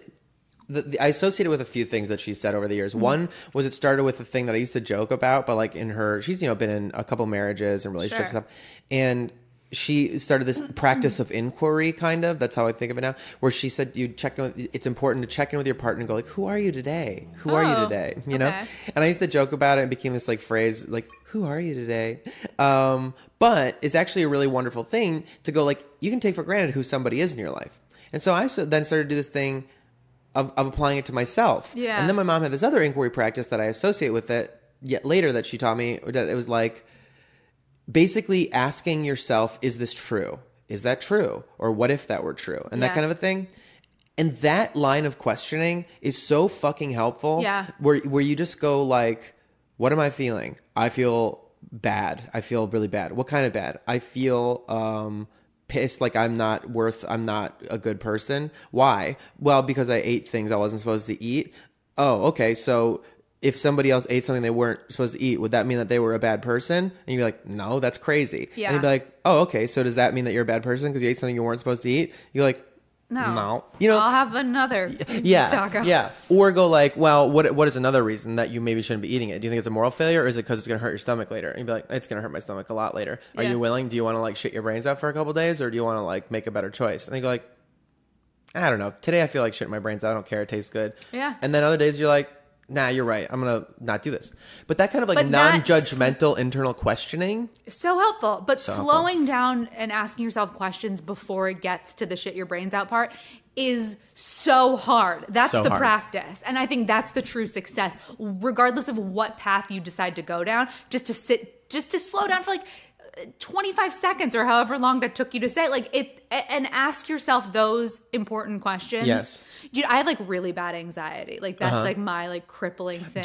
Have you been diagnosed with anxiety? Totally. Can I ask, do you take medication for it? No, I haven't. On purpose? Have you avoided it or? I've avoided it. Yeah. And it's because I'm anxious that I'm going to get allergic to it or like I'm going to be somewhere and I'm not going to have it or like I'm going to be numb to it. Like I have anxious thoughts about getting on anxiety medication. Well, that's so real. You feel guilty about feeling guilty. You 100%. feel afraid about being afraid. Yeah. Well, tell me more about like how anxiety manifests for you. Because you're a stand-up fucking comedian. Right. Yeah. Which is that's like almost, that sounds crazy almost. It's like an anxiety-inducing career path. And I'm in entertainment, which is like the most fucking anxious place to be. It's almost like pouring salt on a wound. But do you think that you chose it on purpose as like your thing to deal with? I grew up like super unattractive and I grew up really dyslexic and I grew up anxious. So like every therapist that I've ever seen, they're always like, oh, this is like the ultimate fuck you to everybody that you grew up with. Do you internally feel that you're doing it from a position of defiance towards the universe? No. Yeah. See, that's not who you seem like to me. No. I'm doing it because I like love it and I love what I do and I like facilitating a story and making people laugh. But like Oh, that's really interesting though. Wait, so okay, do you think there's any part of you that's doing it as a way to deal with like that's I think your there is some struggle? Nice times when like people from high school see me on like TV and they're like, oh, I mean, I've never been there when they've like seen me on TV, but like I do feel there's a little glimpse of excitement Sure. I get when I get to post a picture with like a Right. network, you know? Yeah, but I mean, well, and that makes total sense. That's totally fucking human. Yeah. I just mean more like personally, internally, if your struggle was anxiety, which has to do with getting up in front of people, right? Doing things like not being enough, like everything being too overwhelming. Yeah. And you chose the most on the spot, overwhelming career, like if this were a book, that would like be a logical narrative of like, this Yeah. is the theme of this person's story. Yeah. Do you feel like there's a part of you that's like, you know, yes, you love telling stories, you love making people laugh, which to me speaks to maybe some like healer kind of thing. Like those, was that like what those were for you growing up? Like comedy entertainment was like an escape and a thing that made you feel better or more human? Probably. Yeah, I don't know. I don't know if it's, I don't know why I do it. And I don't think it helps my anxiety, but I do think I'm a person with anxiety who doesn't let it cripple them. Like I never don't leave the house. I always get dressed every day. I always make it a point to do something. Flying terrifies me, and I happen to be like on a plane constantly. You know what I mean? Like I always walk through my fears. So maybe subconsciously it's like a way for me to just like bulldoze through it all. That's a great quote. That's a great phrase. Walk through your fears. Yeah, just Is that a thing like you literally think of it that way? That you say, I'm going to walk through my fears? Again, like when I can slow my brain down. Yeah. Another thing that really helps me with anxiety is the thought line of what is versus what if. I got told once like depression, like Yeah. you can be like anxious or depressed. I mean, you can be both, but typically somebody's one or the other. And people who are depressed live in the past and people who are anxious live in the future. Right. And I like live so far in the future. Yes. It's So insane. there was, I'm very intimate with that. Yeah. And that thing of like, I think about that all the time. What is versus what if? This to me is what I was talking about with the failures too. Like if you hit Yeah. with failures earlier in life, I think at least slightly stop attaching as much value to the what if, because you're like, this is how I look at it now, is very pragmatically. Yeah. Things are going to fuck up. Yeah. 100%. That is going to happen. Yeah. That is what happens. That's not pessimistic. That's just telling you don't have control. And if you're going to slip one day, you're going to get a flat tire one day. You don't know. So if I know for sure one day I will have to deal with something that fucks up. But right now, things are not fucked up. Right. Do I want to fake the fuck up every day by worrying about it and Right. dealing with the fuck up every fucking day and Right. making my life about the fuck up that may or may not happen? Right. Or do I just deal with it when it happens? 100%. Yeah. Like I found myself the other day sitting at my table and I was just like, I was like studying for like a job and I was like, I need to get this job because this guy that I know is doing the job. And like, if I need to like impress him, and then if I don't impress him, like, I won't get this other job. And then, you know, and then like in my mind, I'm like, I can't like sustain this life. I can't like do this. I can't do that. And I go into this like thought just blackout of craziness. And then like I genuinely have to be like, that's the what if, like what is actually happening? Like none of those things. All that's happening is I'm like sitting at my kitchen table waiting for a yam to cook. Like that's what is happening. Yeah. I heard this story, this like pastor told this story one time at like my family is part of one of those like spiritual centers for spiritual living. Yeah, it's like a Scientology. non-denominational. That's correct. Yeah. Scientology. Not Scientology, just to be clear. But he told this really fucking funny story, I thought, where he was just like it's like this is like in NorCal or something like that. And I guess like they have lizards where they live, like, you know, just like wild lizards. And somebody was like, or no, I think it was even funnier. It was like somebody's pet lizard had gotten out. Yeah. And this guy was like, someone had told him, be careful, there's this lizard that got out. It might be in your house. And he just was looking for the lizard. Yeah. And suddenly the lizard is everywhere. Suddenly Yeah. the lizard's behind every fucking corner, blah, blah, blah. He's like living his whole life, his whole day about this lizard. And then is like, never saw the lizard. No one ever saw the lizard. It never showed up. It wasn't a problem. Nothing. But it didn't fucking matter. The lizard had been there the whole time because he had put it there and worried about it and changed his whole life around about this lizard that's not even there. But the same can be said if you flip that on its head and just make it a positive. You know what I mean? Like the same thing could be like, oh, Yes. success. Like success is everywhere. And then all of a sudden you're like, oh my God, this parking spot I just Well, got is hell so yeah. close. I'm so successful. It's all about perspective. I definitely think that's true. And to me, that is the part about the failure and the thing in day to day. Like, I struggle all the fucking time with just living a normal life. Sure. Like, I'm not good at making ends meet. I'm not good at doing business. I have failed at fucking so many things in my life. And I have to, like, look at it sometimes and go like, but what's your life like? And my life day to day is tremendous. Yeah. I am surrounded by brilliant people who are like loving and interested and passionate and curious. And that's truly the community I've cultivated, kind and permissive and helpful. They are doing inspiring work. They're funny. I get to exercise and my body functions. I get to eat delicious things every fucking day. Yeah. I'm living in what I call one of the great cities of Earth. Like Los Angeles is a fucking wonderful, magical place. It's so fun. If you don't live on a coastal city, if you feel trapped where you live, get to a fucking coastal city. It's like life changing. Or just like Pinterest some photos of it. We don't need your car Yeah, here. anyway, whatever, It's a lot of please. traffic. Well, don't bring a car for sure. Just Yeah. Uber. It's cheaper Bus. anyway. Lyft, actually. I don't Uber. Yeah, I don't Lyft. Uber. No Trump Uber. supporters. Fuck off. No, but I don't know, like that perspective thing that's so fucking corny. Yeah. But it is like, I don't know. I always think like we think we're supposed to do something with our lives. Yeah. And I think it's a pretty magical thing just to be a beacon, just to be like a light. Like I've had other people come into my life and just their manner of being, their kindness, their positivity, they're like, hey, it's going to be okay, is literally like a torch of flame that they put into me. Right. And seeing that ability to have it spread and vice versa. You've had people be so fucking shitty and you're just like, and it makes you shitty. Yeah. Just being able to spread that to people, like trying to envision being a little bit of flame to help feed other people's flames. Yeah. Man, that's a fucking good life if you ask me. Yeah. That's an accomplished life. I don't know. But then so don't weird. you always want more? I always have that.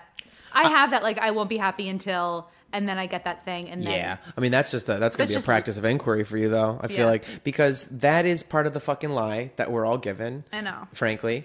And I don't know. I'm always like, I can't fucking control everything. I know you think You know about this what else stuff. doesn't like, help any of this? Social media. Well, it doesn't. Well, it doesn't. Again, I think that's a perspective thing. I think I've found a lot of positivity, a lot of community, a lot of like-minded individuals because of social media. It's just a matter of which voices do you allow to resonate with your internal ones, or that just naturally do. Yeah. And of course, the natural tendency, again, in our society, which is all about like telling you how a fuck up you are, keeping you locked down, defiance as motivation or something like, it's all awful. Yeah. It's as opposed to like support, and being like, you can do it and just fucking don't even worry about the fuck ups.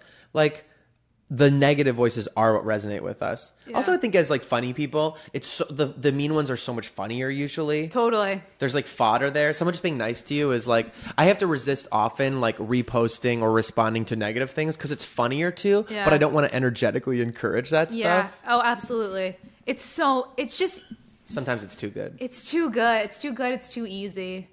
But it is kind of like the low-hanging fruit of the comment section. It is. It's just, I just think the idea itself of somebody being at home and writing something mean is inherently so funny. Like, like in a weird way, like.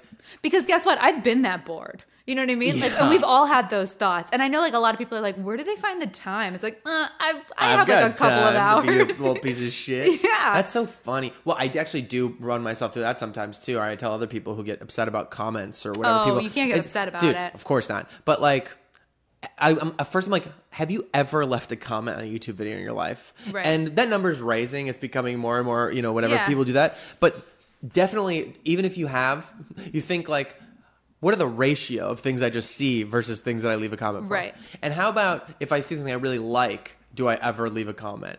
No, And it's if I like see- the Yelp complex. Yeah, Like, there's yeah, no yeah. positive reviews on Yelp unless there's an incentive to leave a positive review on Yelp. I think that's a little bit true. It's that word incentive is super fucked up. Is like everything in our society is incentivized. And when you really believe that about people, that the only way you can motivate and you teach them to think that about themselves is that an outside thing has to motivate us. Yeah.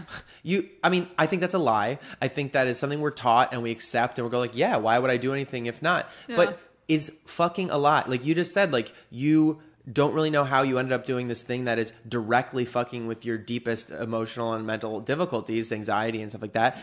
But like you do it because you love it. Yeah. There's an intrinsic reason we do things. You didn't do it because you'd make a lot of money. That no one fucking does comedy or entertainment or anything for that because that doesn't happen. Well, I think a lot of people start out being like, I'm going to be rich and famous. And then you're like, oh, wait, this isn't the 40s. Like, Yeah, this no, is a totally. different beast. Yeah, Yeah.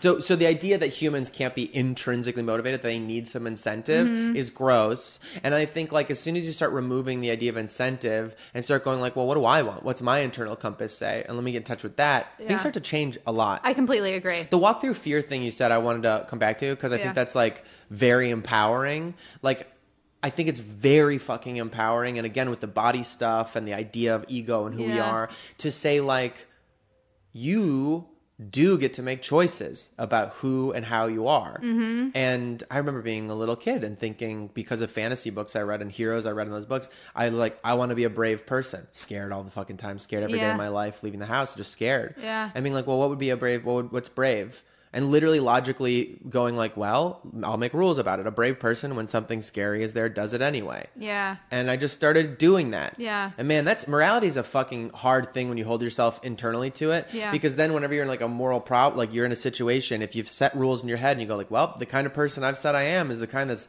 got to say something now. And it's really awkward. I don't want to speak up about this situation. It scares the fuck out of me. But I told myself I'm going to be a brave person. I'm going to stand for these principles. Now is where you get to decide. So do you think you have more accountability when you tell yourself or when you tell somebody else? Like as a kid, were you like, I'm going to be brave, and you told like your brothers and sisters, or is it just like an internal conversation? Totally internal, I think. So you think like you have more accountability when you just tell yourself as opposed to like announce it? I think if I make things too external, then it's a very obvious that I don't really mean it. Got it. I think I said this on one of the other things, but I truly believe true change is quiet. Like true decision making, is... People who are like, I'm doing this, I'm quitting this, I'm doing this challenge. Oh, yeah. No, I don't mean like announcing it to Facebook. I just mean like... No, but I think even in microcosm. Yeah. Making it external. I'm going to do this. Sometimes it helps. Yeah. Definitely like having siblings and stuff. I'm a vegan now. Yeah, I'm a vegan. I think it does help to like, and it's important to recognize what does your social circle do when you do announce you want to try to change something. Do they go like, oh, okay, and try to order you drinks anyway, or try to like be like, just have a fucking burger with me or whatever. Yeah. That's garbage. Like people should be supportive. But it's also, you have to take responsibility because like how many times have you backed out of something? Like if you're trying not to drink and you've like tried not to drink 25 times leading up to that, assuming you don't have like a true problem with it, your friends are like, they're just leading from example. Yeah. Yes. I think there needs to be, again, this gets in this gray area of like the idea of allowance, because allowance is both a personal thing, which I think we should proffer allowance for each other and say like, you know what, this is the 27th time you've tried. All right, man, for real, this time I'm not gonna be a negative voice in your life. Yeah. I'm gonna encourage you this time. Maybe this, because I've had to fail at things sometimes, dozens of times. Sure. Also, we should have allowance for the humanity of our friends who know us to go like, okay, you know? Yeah. And say like, and maybe say to them if it does fuck you up and go like, hey, I get it. I know I've fucked up a lot. I know who I am. I'm really trying again. And when you say shit like that, it's tough. It makes it tougher. Like, because I want to like... Because the stakes are raised. The stakes are raised, and also it starts to trigger all these other insecurities of like, oh, you're gonna judge me? Well, fuck you. I'm not gonna do it. And weirdly, you end up doing exactly what they want as a way of defying them.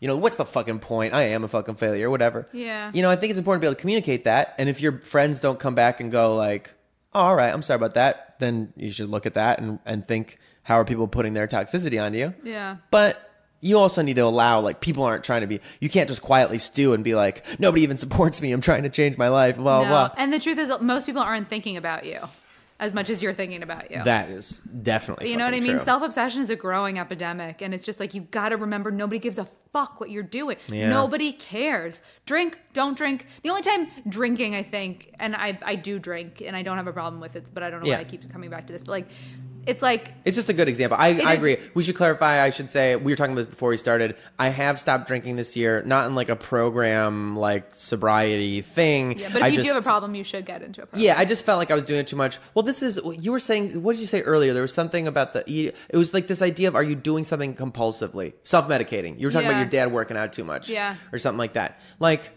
anything can become a compulsive behavior. Yeah. And...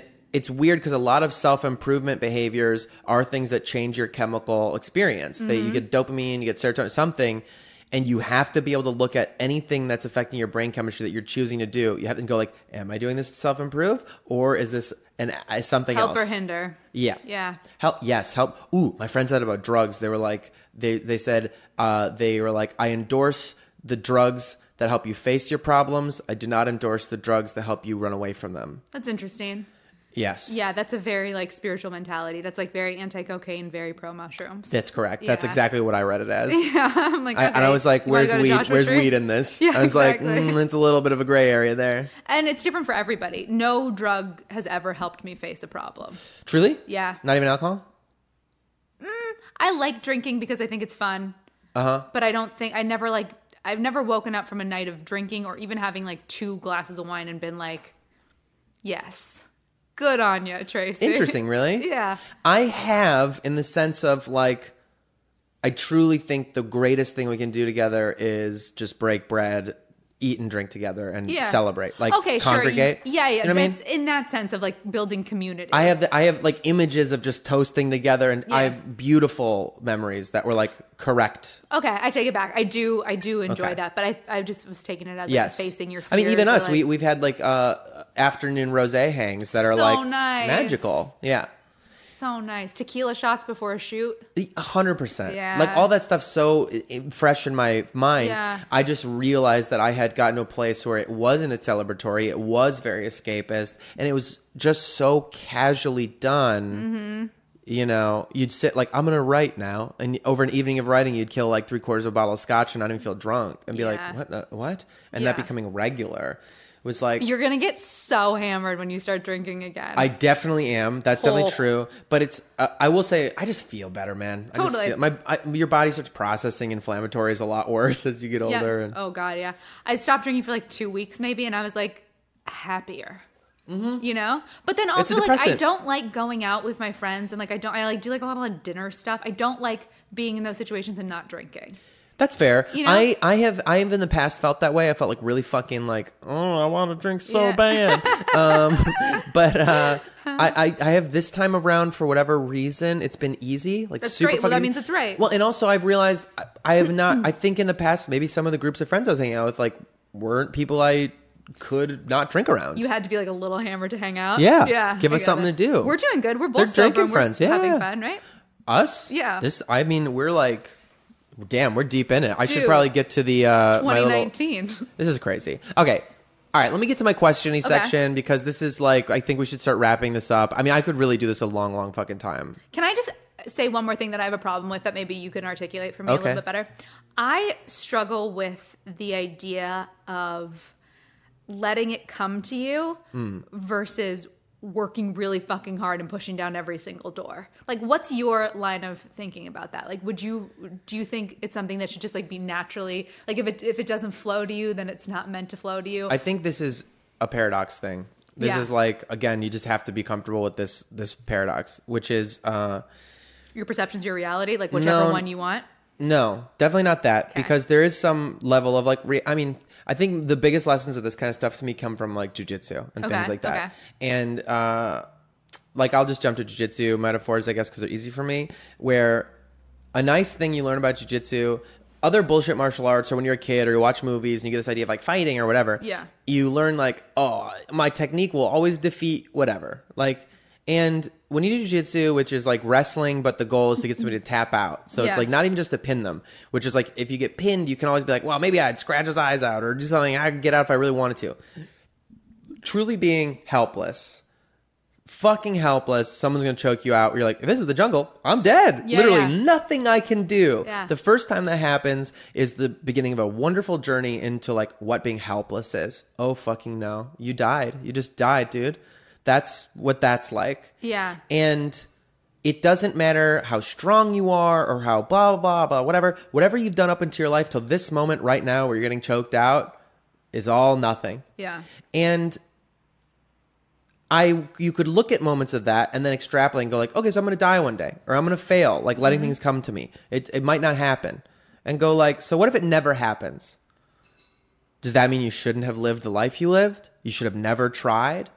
And looking internally for like letting things come to you versus kicking down every fucking door, to me, that just becomes like, well, what's going to make you feel good? Okay. If you get to the end of your trying and my mom said this thing, unearned money is joyless. which is a whole nother bag of worms, Yeah, I think. I but disagree. I agree. I disagree. But I think the idea is valid. She's like, so no, I'm not paying your rent. Well, there's parts of that. But to me, it's saying like intrinsic versus extrinsic motivation again. Yeah. When I was a kid, or viral videos. How about we use that? Yeah. I've had videos that you make you shit out. You don't even think about it. And they're super fucking successful. People laugh at them. Everybody passes them by, whatever. You pour your heart and soul into something else that you love. You try to make something that's important to you, blah, blah, blah. Nobody fucking cares. Yes. So you say to yourself, how am I supposed to feel about this? I still love this one more. I still think this one's better, even though no one saw it. The success or not doesn't matter to me. Mm-hmm. So letting things come to you versus not, I think you just, again, have to like really stop thinking you can control the outcome of anything. And just do what you love. And do what you love as best as you can Yeah. is, I think, the next part of it. Oh, that's something I'm working on so hard right Yeah. now is everything I do trying to do it to my fullest. Like even being in conversations and not trying to be on my phone. Like being as Right. present and like with it as humanly possible. That's hard. Well, and this to me gets into this idea of, this is the problem with our being raised with notions of binary systems, which makes sense. It's hot or it's cold. It's right or it's wrong. Whatever. It's left or it's right.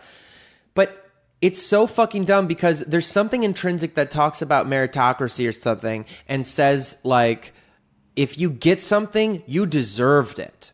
And really believing that is unfortunate because then you think when you don't get things, you deserved it. Or when somebody just had life fuck them over and over and over again and they have mental problems and drug problems and nothing and then they're homeless, there's something in your brain that goes, oh, well, they must have done something to deserve that. And that's not true. Right. Like, things fucking happen to people sometimes and there's nothing you can do about it. But then there's also that school of thought of like, what are you doing to bring this into your life? I think, but so I would say, okay, so logically, if you run that one out, then your binary brain says, oh, well, if I can't control the outcome at all, then why even try? Right. But that's a bullshit thing because why even try is an intrinsic thing. Right. It feels fucking right. It feels like, how are you going to feel at the end of it when you didn't fucking try? I think being able to hold that balance of saying when you've received something, as another kung fu teacher lesson, I guess, as he used to tell me about winning and losing. He's like cultivated an attitude of no big deal, win no big deal, lose no big deal. Like that detachment concept, because you can't attach yourself to the reality of things that happen. If a bomb falls out of the sky tomorrow because our billionaire warlords decide that they feel like continuing this pissing contest, did the billions of people in the world who are just trying to live their lives do something wrong for that? No, but maybe if you were a little bit more positive, you would have found shelter. Yeah, right? Exactly. Yeah. See, that's so silly. Yeah. It's so silly when you put it into like extremes. But then it's also that like, it reminds me of that mentality of like live every day like it's your last. You know, which because like you never know what's gonna happen, but like you can't live every day like it's your last. You cannot. Yeah, that's absurd. Eat that much pasta. Like, That's and right. nobody wants to talk to their mom that much. Like, you just can't. Right. You can't. I don't know. I struggle with that whole. I struggle with all of that. Well, you have anxiety. I do, and about this. Well, I really think that kind of anxiety, that struggle to comprehend, once you acknowledge that that's impossible, and that things just defy each other, it is both intensely valuable and rewarding and enriching and correct morally to try your fucking hardest at what you love, to respect the things you love, to want to care for them, to respect and want to care for yourself, to be the most you thing, the most light and good thing you can be in the universe. If you're gonna fucking make a sandwich, try to make a beautiful fucking sandwich. And also to understand the idea of beautiful isn't perfect. Yeah. Sometimes a little garbage sandwich put together is correct. Yeah. This idea, I mean, you know, American Idol has ruined pop music because now we think every popular music voice is supposed to be perfect, and now they all sound the same. You know, like voices of the seven, like Mama Cass sounds very different from fucking Fleetwood Mac, Clarkson. you know, or whatever. I don't know. Yeah. Yeah. But like everybody sounds the same now. And that's because we got this idea of perfect, note perfect, pitch perfect, auto-tune. That's what's beautiful. That's what's good, which is just, you know, silly. So like this idea of like... You gotta stop listening to Kiss FM, Jared. Yeah. But you know what I mean? Like doing your best. Yeah. You don't know what that's going to look like moment to moment. Yeah. If I tore my rotator cuff last year. My best with a torn rotator cuff is different than my best with a working shoulder. Yeah. Do I feel better about the things that I did with a torn rotator cuff and going like, I did my fucking best. This is more of my Navy SEAL bullshit. The things that are like fun to think about. I thought of earlier, and I don't think I came around to the end of the thought is like, a moral failure, an internal knowledge that my will failed, that I quit, is something I will never be okay with. But a knowledge that it wasn't I just did everything I could and my body broke. This like Navy SEAL guy wrote some book, I forget what it was, but was talking about how you would pray for an injury. You'd be like, please fucking take me out of this run because I can't quit. Please body quit on me so I can stop. And then if your body was just like, nope, sorry, still got something, you'd finish. And that is beautiful to me. You know, somebody truly, like, we all have limitations. Yeah. Failing isn't a big deal. I think doing your best is. I agree. And you know, and then that gets meta too, because if you failed at doing your best, that's fine also. Yeah, and then also like, what are your limits? Like, how do you know if you peaked? Or like, how do you know if you did everything you could? You fucking can't, except for an internal compass that you have to answer to, which again is like the lie of incentive. Your intrinsic feelings about a thing are always going to be the most important ones and the ones you have to hold yourself to. This comes back to the PC thing. You can tell if somebody feels like they're trying to change their language because they don't want to get in trouble and now they're apologizing because they have to and they resent it, and actually maybe this PC thing is going too far or whatever. And you can also, and I think we should allow space to also tell when someone's fucking trying. Yeah. You know, the trying is what makes somebody good or not, I believe. Earnest internal trying. Yeah. But also there's this other thing of like, if you just keep trying and not going anywhere, change your approach.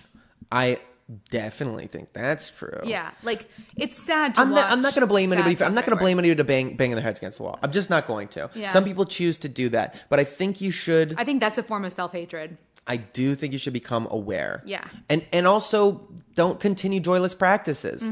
If you're happy pursuing something that's never seeing dividends, but the practice of it brings you joy, fucking do that your whole fucking life. Yeah, absolutely. But you need to know. You need to know what your outcome is. You need to know what you want. You need to know if you're chasing a fucking dragon, man. Yeah. Which is real.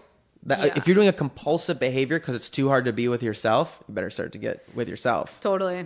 Anyway, this all comes back around, I guess, to the babe thing. To me, babe. was that how this all started? Was babe, and people, and something I think is so funny in the internet is people's need to know. Yeah. Are they dating? Yeah. Are you gay or straight? What is Yeah. it? And it's like, hey, why do you need to know? What's important to you about that? Like, why is that so fucking important? And I don't know. I think there's something, and that's might be silly to say. This might be like, but I do think it's really weird when people like to get in arguments. This against I get that. Like, is this true or nothing? When they argue about anything like that, like moral correctness about just choices individually people make, or relationships or associations with each other, whatever, it's just like, why is that important to you? Yeah, I completely agree. But it's also like, you got to realize, I think it's a life a lot of people wish they had. Not our life in particular. Our life, our wonderful life. You know, but it's like being in the public eye in any capacity is, you know, those who cannot internet comment, right? I guess. I think, yeah. And I mean, I guess I'm not ignorant of the fact Ooh, that was a good line. Those who cannot internet comment. Oh, I came with a really for that dumb on one. Twitter today. I came with a really stupid one, like you know, those who cannot do teach, and those who You didn't come up with that. No, not that. It's an addendum. Those who cannot do teach, and then you go, but those who do cannot not teach, or something like that. I'm really fucking terrible, actually. Mine's better. Yours is way better. I'm not ignorant, I guess, also that we become sort of fictional characters, which I'm not going to go down this like rabbit hole of like, I've been thinking a lot about like objectification versus like artifactification, like when things and the like dehumanization of other human beings that we can't help, and then and like how narrative comes in and swoops in, and this like ghost of narrative is puppeting us around, and that we become like characters in other people's stories. That's a whole nother thing. So I'm aware of that too, and that's part of the fun of like, are they dating or are they not dating or whatever? Are they gay or straight? Are they whatever? Who are they? Blah blah. Are they on drugs? Or are they not? Like, I think that's all just fun and part of that story, and so I get that because I fucking love nasty drama, But I do think there is a detachment question of like, why is it important to you to know? Right, babe. Babe.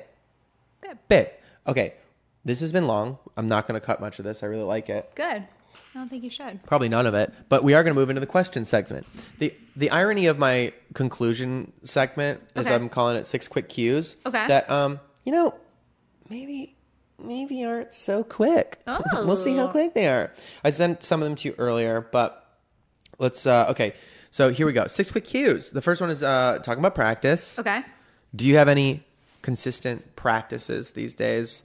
Primarily physical, but then if not that, and or mental, emotional. I mean, I spin, I cycle almost every day, which I think is a great physical practice, and I think it's a great mental practice, to the point where this week I've been like, I think I spin too much. I think my body like tapped out, like it doesn't do anything for me. And I started doing yoga since I got a really bad shoulder in last year, and then since Thanksgiving, the day after Thanksgiving, I've been doing yoga like maybe like 4 times a week, and my shoulder hasn't like fucked up since then. That's wonderful. It's amazing. Yoga is a truly healing practice. Yoga is insanely hard for me mentally. Like physically, I'm pretty good at it. Mentally, it's really tricky. A lot of people say that. I'm gonna full disclosure. I have a lot of yoga experience. Yeah, we've taken a couple yoga classes together. You're very fucking bendy. I don't do it that often. Even it's just kind of there. I do like my own stretching practice, but I grew up with my mom, and so there's a lot of.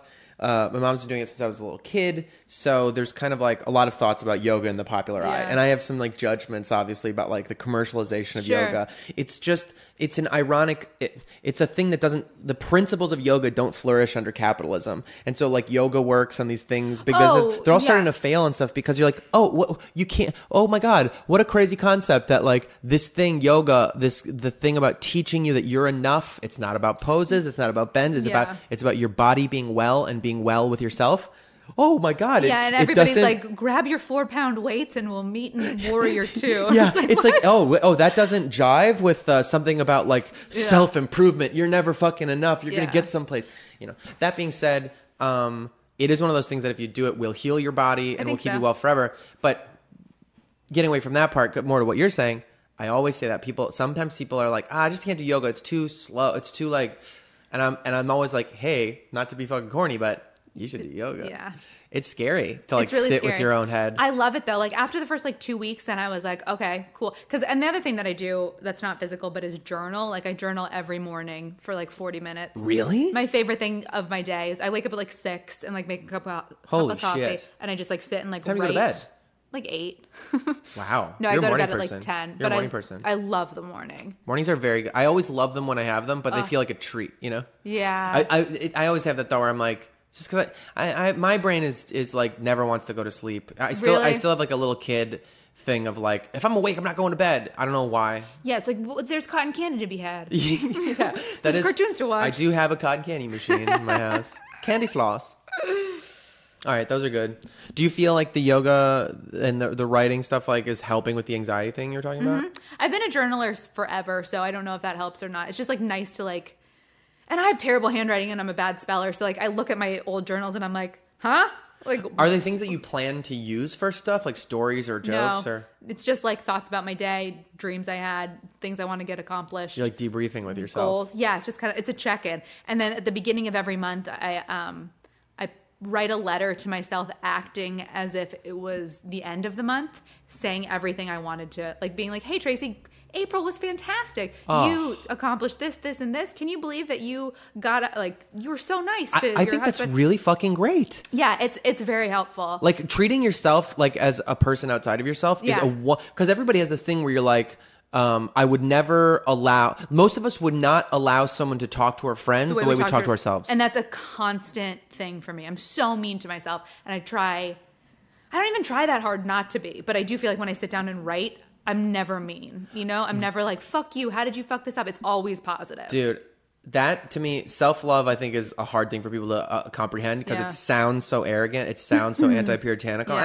Because like, it's not about that you don't do anything wrong. People you love, your brothers, people you truly love, your siblings, your family, loved ones you truly love, your friends, doesn't mean that they don't do anything wrong. Oh, they're terrible people. It doesn't mean you just forgive fucking everything. I think people think self-love means like limerence with oneself, like some passionate swept away, like, oh, I can do no wrong, blah, blah, yeah, blah. Or like self-love is like, I'm just going to lay in bed and masturbate all day. Like, yeah, self-love is not fucking having a crush on yourself. No. Self-love is like wanting yourself to be realized in the universe and wanting the best for yourself and encouraging yourself. And it's that whole mentality of like, put your oxygen mask on first, and then you can help other people. I think about that It's really hard constantly to help other people when you can't breathe. And I think if you don't love yourself and like fucking guess, it's like a constant struggle and it's a day-to-day practice and it's a moment-to-moment practice to not tear yourself down internally. But if you're shitty you can't help anybody else. And then like we have this Completely. constant cycle of like nobody helps anybody because we're so stuck in hating ourselves. That's right. And it becomes this trap. It's such a trap. I love that. All right, I'll ask you the next question now. Okay. So you mean quick cues, not very quick. This is very pertinent to the hypocritspo. What's something that's cheesy as fuck that actually inspires you? I was reading Amy Poehler's book, Mm-hmm. Yes Please, and she has this quote that says, "You never look stupid when you're having fun."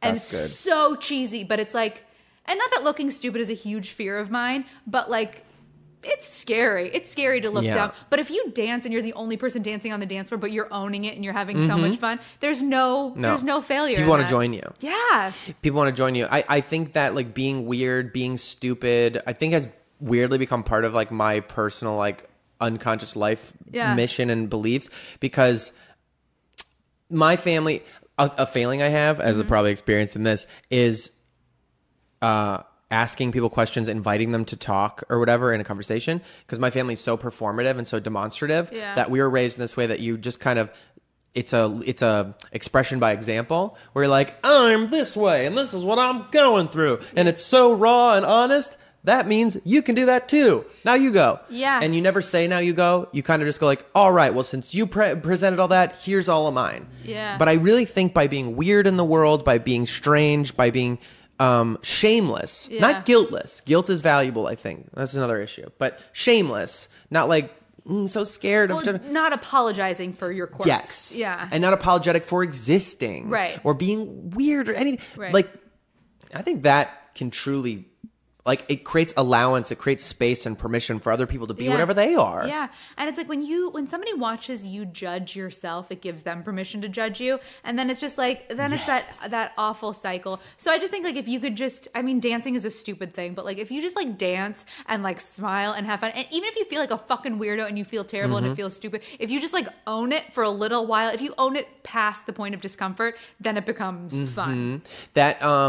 That's like embarrassed things. Whenever people ask you like, what's the most embarrassing thing that ever happened? I can never think of stuff. Me either. And I realized it's because the idea of embarrassment is its own self-perpetuating thing. Right.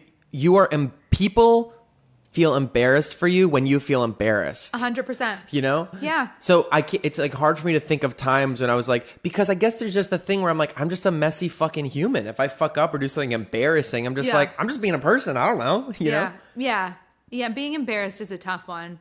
There's Doesn't definitely it sound like the pressure of those cool people who like pick out toilet paper or shit in the morning, the pressure of being that all the time and being like, you're never gonna have a messy butthole, that you gotta hide that forever? I know. How do It's you a lot fucking of do work. that? It's a lot of work.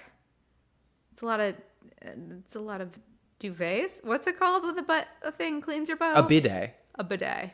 I don't know why I said like bidet. A bidet. Happy bidet. Happy bidet. A duvet is a cover that you get at That's Bed Bath & correct. Beyond, Don't right? wash your ass with that. Well, just that once time. All right, that was a good one. What was it? Say it one more time. You never look stupid when you're having fun. Fuck yeah. All right, this is my goth question. Okay. What's something dark about you? Oh yeah, you sent me that one before, and you're like, if you don't want to answer it, that's okay. And I do want to answer it. I just don't know how to answer it. What's something dark about me? I think I've never cheated on anybody, but I think monogamy is really hard, and I think that's a dark thing to say. Like as a woman in a relationship, like I think monogamy is a tough concept to grasp. Yes. And again, like I've never like cheated, and Right. I've never. No, I don't think that's an admission of cheating. I think that's humanity. But I don't think a lot of people talk about how hard it is. I agree. I think that's true. And I think divorce is high because we don't articulate that thing in us. And I think it's become very shamed to cheat or like to go outside of your relationship to get your needs met in different ways. Mm-hmm. And I think that's shitty. But I also think people think it's shitty that I think that. That's so interesting. I heard somebody literally in my suggestions when I asked for people to suggest topics to talk about, someone did present me with this story of something that happened to them that I think is fucking incredible. It's a real good. They had dated somebody on Tinder a couple times. Yeah.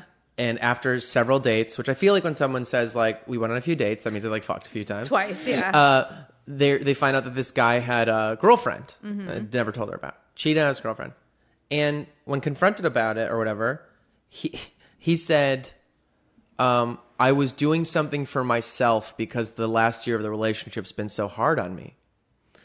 And that is so fucking grotesque. That is such a twisting of the idea of self-love, self-care. Because the idea, like, because what you've done is you made, like, this idea of go out your relationship to meet your needs. Like, there is nothing wrong with that. There is something wrong with the objectification, the creating of other beings as pawns in your weird little thing. And I also think cheating, the thing about cheating, I think that's valid as a shameful, as a bad thing to do, isn't the part about you want to fuck other people or like there's other things you want to experience in your life. I think that's something that people should be able to talk about. It is a human experience. Right. You're only going to do this merry-go-round one fucking time, at least in this body. Like, it's crazy to think that you wouldn't want to try some wacky shit out. Right. The thing that is bad about these things is removing the agency and humanity of the beings involved. So either the tokenization of the objects you're going to fuck as like just things to meet your needs. I'm going to go on this fling. Somebody else is there for a dating experience and you're just like, oh, I was just doing something for me. That's why communication is like so key. Right. But the other thing too is the cheating part is the problem in the dishonesty. I don't think it's even the dishonesty. Mm-hmm. It's that you, by not telling somebody else that you're doing this or feeling this way or you need to do this for yourself or want to, you're taking their consent away. Because they understand you and your dynamic as one thing, and now without telling them, without changing them or alerting them to the situation, this is something I had to learn because I was dishonest about stuff in past relationships for sure. Yeah. And in my mind, my twisted ass mind, because I don't think anybody does things that are actively hurtful or mean. In my mind, I was like, oh, I'm keeping it better. I'm keeping the peace here. Like, there's no reason to create drama where there's not, and I didn't mean anything by it with my flirt or my little dalliance or we were broken up or whatever. So I would just like leave it in the dark. Instead of being like, hey, full disclosure, you're a big grown-up person and you'll love me or not based on this information, but you deserve to know it. That's the important part in cheating is like, if I just go behind closed doors and do something, don't tell you about it, and you assume we have a monogamous thing, not even bringing into like, oh, the danger that I'm putting you at risk of with diseases or whatever, but also just like, you think of me as a different kind of person than I am. Right, it's selfish. It's selfish, but it's also, I truly think of it as a consent issue. Like, you understand our social contract of like, I like fucking you because I like the kind of person you are, because I like the bond we have that is ours, and that's important to me, and I don't want anybody else to have it. Not saying that there's a moral correctness or not to that, but it is, you do deserve to know if like, I'm actually fucking other people too because I want that, and if I don't tell you that, you are being with me predicated on thinking I'm somebody else. It would be like wearing a mask and then pretending you're somebody else to fuck somebody, and they assume that you're that person in the mask. Yeah. You're basically raping them because they think you're somebody else, you know? I don't know. I think relationships are not black and white. I think we're people that are like growing and changing. And I think if you've been with somebody for more than 2 years, like you're a completely different person than you were 2 years ago. Maybe not completely, but your elements of your personality have definitely changed. And expanded. I want to be clear. I don't think cheating in terms of like lust, curiosity, personal fulfillment, just I want to do itness or whatever. Yeah. None of that's wrong to me. Right. I think dishonesty is tough. It's tough when one person's on one page and somebody else has already finished the book. Like that's like when that's it gets very good. That's when it gets like really dirty and gross and it just doesn't feel right on any level. But I also think there's this other element of like, don't, like in like 12-step programs, they say like, make apologies unless of course it's going to like hurt somebody. They say it more. I have a great one. They say, honesty without compassion is aggression. Oh, 100%. But yes, God, fuck yes. But it's also like apologize to people unless it's going to hurt them. Does that make sense? It's like the fifth step. Oh, yes. But that is different for sure from... Well, it kind of is like a let the sleeping dogs lie. That's right. And I think letting sleeping dogs lie is correct. Yeah. But there are no sleeping dogs if you're leaving to go fuck somebody and they don't think you are and don't know that's part of your life. Yeah. I think then... And that is the little moral... Qualm. Gray area, that allows you to get away with that dishonesty where you go like... Well, it's just going to hurt. I mean, it wasn't a big deal. It didn't mean anything to me emotionally. I just wanted to fucking come. It's not a big deal. Right. You know? And it's easy to go down that road and be like, And Yeah. it'll hurt them so much if they know. And now you're taking their agency away. Yeah. Sorry, but they deserve to know. You might be do. right. They might be fucking devastated. And and you might want to then go like, well, you just have attachment issues. And it's not what you think it means and all that stuff. But you have to acknowledge that other people have their experience. Yeah. Yeah, but I also think you can like twist it in your mind. And again, like I have never cheated, so I can't like speak to this super intelligently, but I also think like your perception's your reality, and you can warp your perception so hard and construct your reality to whatever the fuck you want. Like I had a good friend who was cheating on somebody for a long time, and like just listening to her talk about like the excuses and like the world that she built. Where it was okay. Yeah. And you know what I mean? And it was like, well, it's okay. You know what I mean? Like, fine. Yeah. Like that's you. It's so clear in your head that this is the right thing for you. Who am I to be like, no, but his feeling, you know? Right. So I hope I don't. Well, I also think, I mean, okay, so the dark thing to me that is possible, there's one thing man, we're fucked up. Creatures are like, we're fucked up creatures. Yeah. But like, I think it's really fucked up so some people I think do get off on the cheating. On the doing something hurtful and secret it's and awful. that. I don't That like to me, that. that's not okay. No. But if somebody's aware, I mean, I think like we have a lot of darkness. I also get why that's sexy. I think like doing fucked up things is fucking sexy, you know? But there's safe ways to explore that. Maybe like once or twice, but if that's like your kink, Yeah. you know? Well, I mean, truly a sadist is somebody who gets off on hurting other people. And it's like, there's ways to explore that. Right. But like that doesn't necessarily have to mean physically hitting somebody or hurting them. It can also mean like you get off on creating painful situations. And man, that's just, humans are just twisted. I think that would have to be answered. I don't have to like be confronted with this in my life. Like that's my hope. My hope is that like I have like an open and like honest talk before anything hits that level. Yes. You know what I mean? I just think the dark thing about me is that I'm willing to talk about it, and I don't think a lot of people are. I agree with that. Or I think like a lot of people would like to talk about it, but they're just like, it's marriage. Yeah. Or like they start thinking of like polyamory and like guys named Jasper, and then it becomes like fucking weird and gross. Like big and rings, a lot of turquoise wives. rings and shit. It's horrible. Pendulums, whatever There's that fucking, have you seen that thing on I think it's Chris Fleming. He's so funny and he does these like funny songs, and there's one about like goes he's like, it's never who you want to be polyamorous that's polyamorous. And the whole song it's true. So funny. That's really funny. All right, let's keep moving through our quick cues. Maybe they'll pick up the pace. I don't know, I'm sorry. What's something you thought was cool when you were younger but is clearly now not cool at all? Fucking white bread. That's a good answer. Yeah. White bread is tasty. White bread you is mean like Wonder Bread? So good. Even wheat bread. Bread's so fucking Bread good. and gluten. Oh my god, I'm so into it. Mac and cheese. So fucking good, man. Dunkaroos. Anything with a package. You like those koalas? Yes. Hockey things? Oh my god, so and you bite into them, they just like jizz chocolate. If anybody was doubting that we were little fat kids, they better know now. Oh, so Kraft singles. Yeah. Forget it. Fuck, man. So Kraft singles cool. are fucking American cheese is something that people don't talk about enough. It's delicious. So good. It's amazing. You can get like a white American cheese too, like something that's like slightly less processed than the Velveeta stuff that is still fucking amazing. Really good, but there's nothing like peeling back the layers of plastic in waste a Kraft packaging. single. Give me that, please. Oh my god! Don't Give me even that, please. recycle it. So good. All right, and then okay, here we go. What's the last gorgeous thing that you saw? I was driving home the other day on Western, and for those of you who don't know, Western and Hollywood is like, it's a rough intersection. A lot of transient individuals. You know, do you agree with that statement? Yeah. Where are you talking about? Western and Hollywood? Uh-huh. Yeah. And I was in really bad traffic, and I like sat at the light for like 3 go-arounds, and I wasn't able to move. And there was this older woman up against a wall, like a homeless woman, like a bigger African-American lady sitting there, like just a shopping cart full of stuff.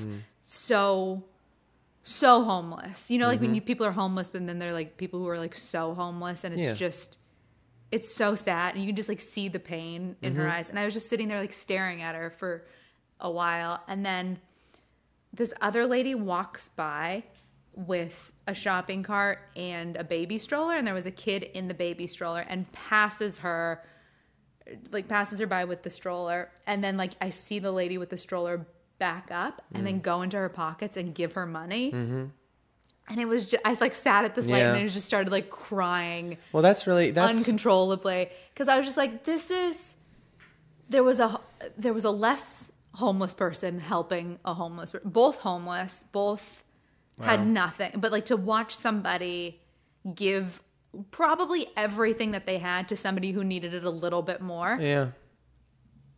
It like restored my faith in humanity. Yeah, I think like it's like a fallacy of morality or whatever that we put in ourselves, this whole idea of like trying to comfort people by saying other people have it worse or something like that.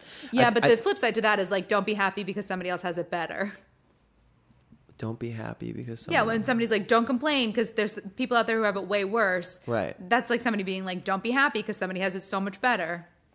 Like you're allowed to be you're allowed to be miserable. That's like, wonderful. Wherever you're at. Yes, I see what you're saying. Sorry, it took me like a second to wrap my head around that thing. Right? Yeah, just this idea that like, oh, you're not happy because other people have more than you, and that's really interesting. Yeah. But I do think that is to the point of like dealing like that. Like every day there's so much like impossible suffering that I do think we have to like allow ourselves to, it's like not wrong to like it, to me, it's hard to even like look too hard at the reality of I'm in my car and there are those people who are not in the car and being like, we're just so far apart. And I mean, some days I feel like it looks like someone will ask for change and I know I have like $80 in the fucking bank account and I'm like, I got to buy some more gas today and hopefully get through a paycheck. I literally don't have like $5, you know? And I don't know, just everybody's where they're at, I guess is what I'm saying. Yeah. But what you just described to me is like, do you ever grow up with like rich friends? I'll just say this. There's like memes that are like the difference between friends who grew up poor or don't have money or something like that, or still don't have money, will just like buy you dinner. Just don't think, it goes around, comes around, we kind of exchange. You don't think about it. And friends who like grow up rich will be like, oh, well, you owe me $2.37 for the latte that we split, you know? Yeah. And there's a weird, like, I think people who have had money or any kind of outside reinforcement be an object that they associated with true value, who it hasn't had it fail them, hasn't had it tear apart their family or whatever for this dumb fucking imaginary thing. Yeah. My dad is very successful, like in his, and just to be clear, like he doesn't help me out. Like I'm not like a rich kid, you know what I mean? But he has this thing and he says money flows to me to go through me. Yeah. And he's like, I'm just like the vessel to help people. I mean, well, that's insanely woke. I think that about love. I think like we are meant to be these, in creativity and anything, I think it all comes from outside and we're just meant to be like gutters, like sluices that like we are supposed to just pass it through our vessel. I love that. It flows to me to go through. And he's like, the only reason I can constantly create money in my life is because I'm constantly giving it. Like, you know what I mean? He's like, and with no... Yes. And not to like...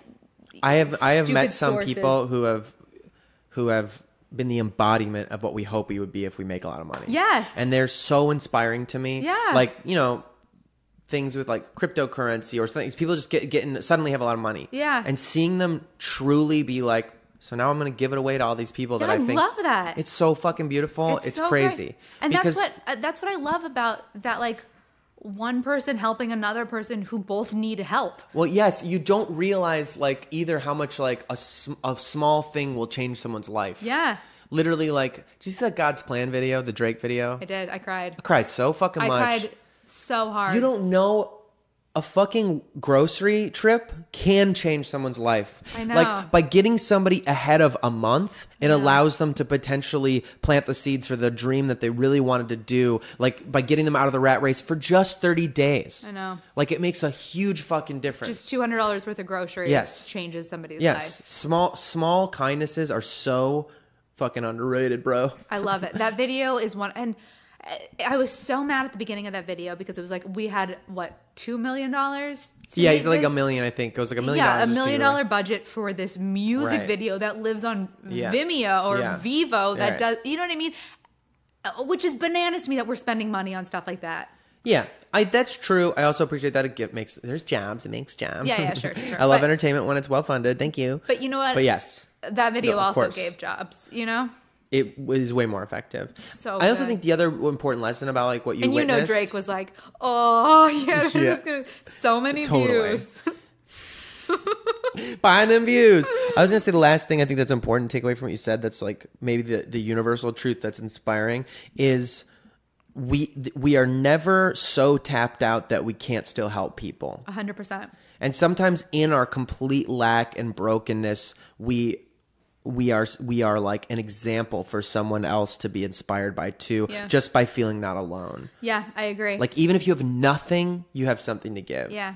And like the best, and again, like it's like a little self-serving because the whole the idea of karma to me is so crazy. Like be nice to somebody because they might have something for you in the future. Like I hate that. But there is something to be said with like if you feel shitty about yourself, go out and help somebody. Just fill somebody's parking meter. Fuck smile yes. at somebody. Your whole Fuck universe yes. will change. I find when I would get in depressive, bad fucking places, Yeah. I would just constantly wait for someone to show up for me. Yeah. Where's somebody who's going to pull me out of this hole? Who's going to stay? Never fucking works. Nobody shows up. Yeah. Because even the people that show up, you can't even feel them. Because your hole is so deep and it's so, nothing will answer it. If you wait for people to show up for you, nothing happens.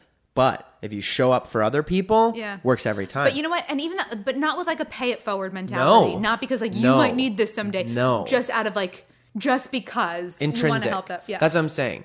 In showing up for others, this is like, to me, it gets into the self-care stuff. We'll get into a little bit. Sometimes if you don't feel like worthy, if you Yeah. don't, my brother and I were talking about like this thing with our D20 thing. We're like, feel good, look good.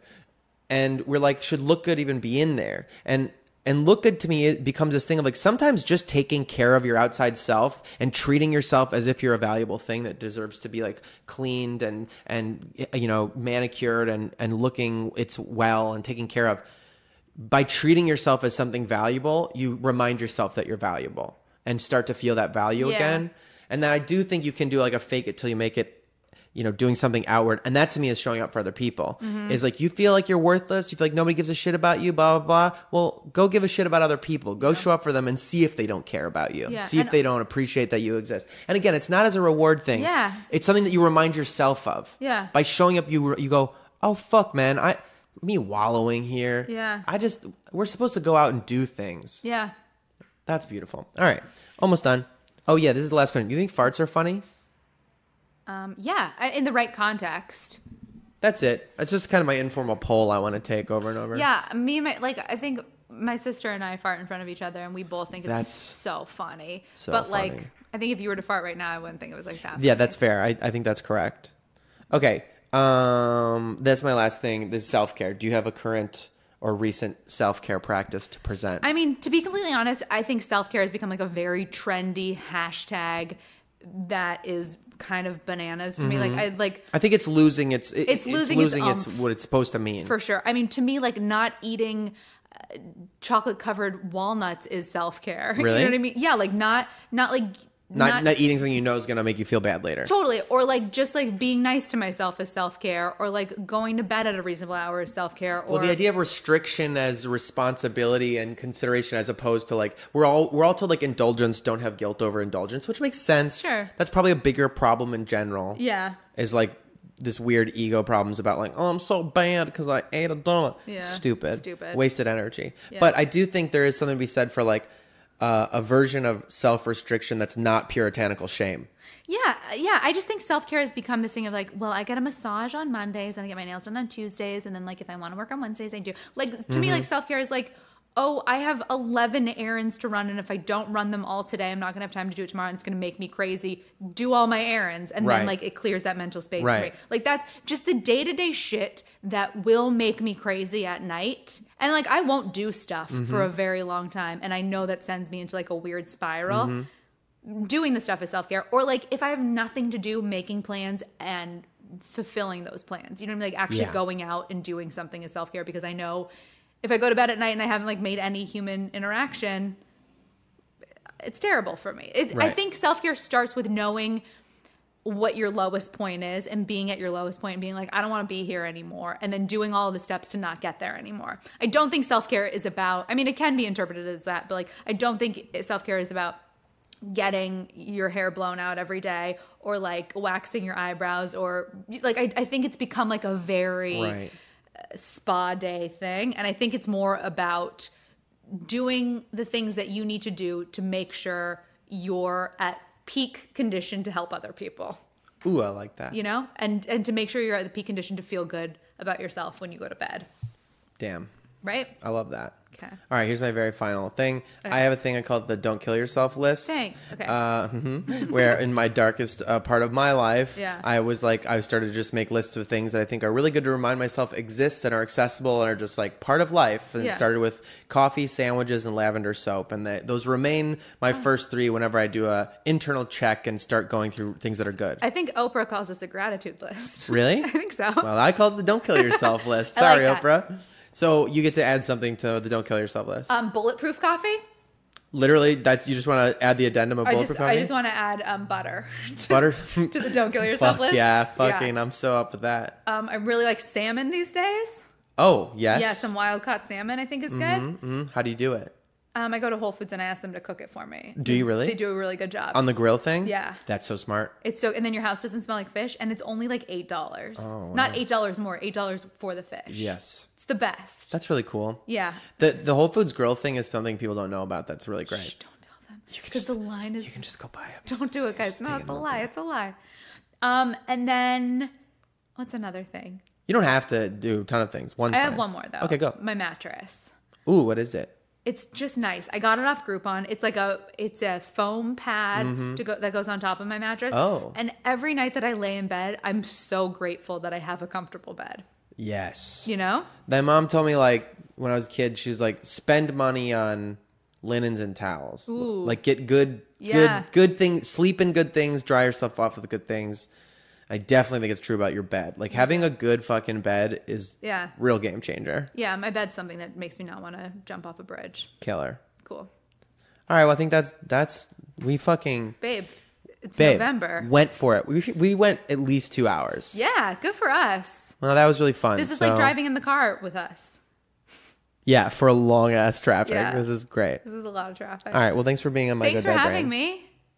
Do you want to tell people where they can find you and stuff? Yeah, you can follow me on Instagram at Traci Stumpf, and it's Traci with an I, and then Stumpf with an F. With an F. Yeah, Do you just PF. is the F just silent? You know what? That's a really good question. I don't know. Some of my aunts on my dad's side say Stumpf with the F. That's and how I then- always say it. Yeah, and then my dad says Stump, and I just kind of go back and forth. That's so funny. Yeah. You know what? I told that. You know who Miles Teller is? No, it sounds. Oh wait, doesn't is he the actor? Yeah. Was he in Whiplash? He was, and Okay. also Footloose. Yeah. And also, He's a good actor. oh, he's so, so good. good. Kind of an asshole. Such Really? an asshole. Yeah. And I interviewed him once, and he was like, "Wait, how do you say your last name?" And I was like, "I don't really know." And he's like, "Well, my hope is that you figure it out someday." And I was like, "Ugh." I was like, "Can you hope bigger things for me, Miles?" We get it, fucking handsome, cool guy, successful actor. I know. It was so disheartening. We get it. Shitting on people turns them on sometimes. Yeah. Okay. Now we're dating. Now I'm cheating on him. Cool. Yeah. Thanks for having me. Yeah, thanks. That was awesome. Okay. All right. Bye. Love you, babe. Bye. Babe. Love you, babe. Thanks, y'all. That's the end of this podcast. Check out patreon.com/mygoodbadbrain. Leave us reviews if you like this. Reviews really help, and the Patreon really, really helps. And that's it. We'll see you guys next week. Hydrate. Self-care. Be well.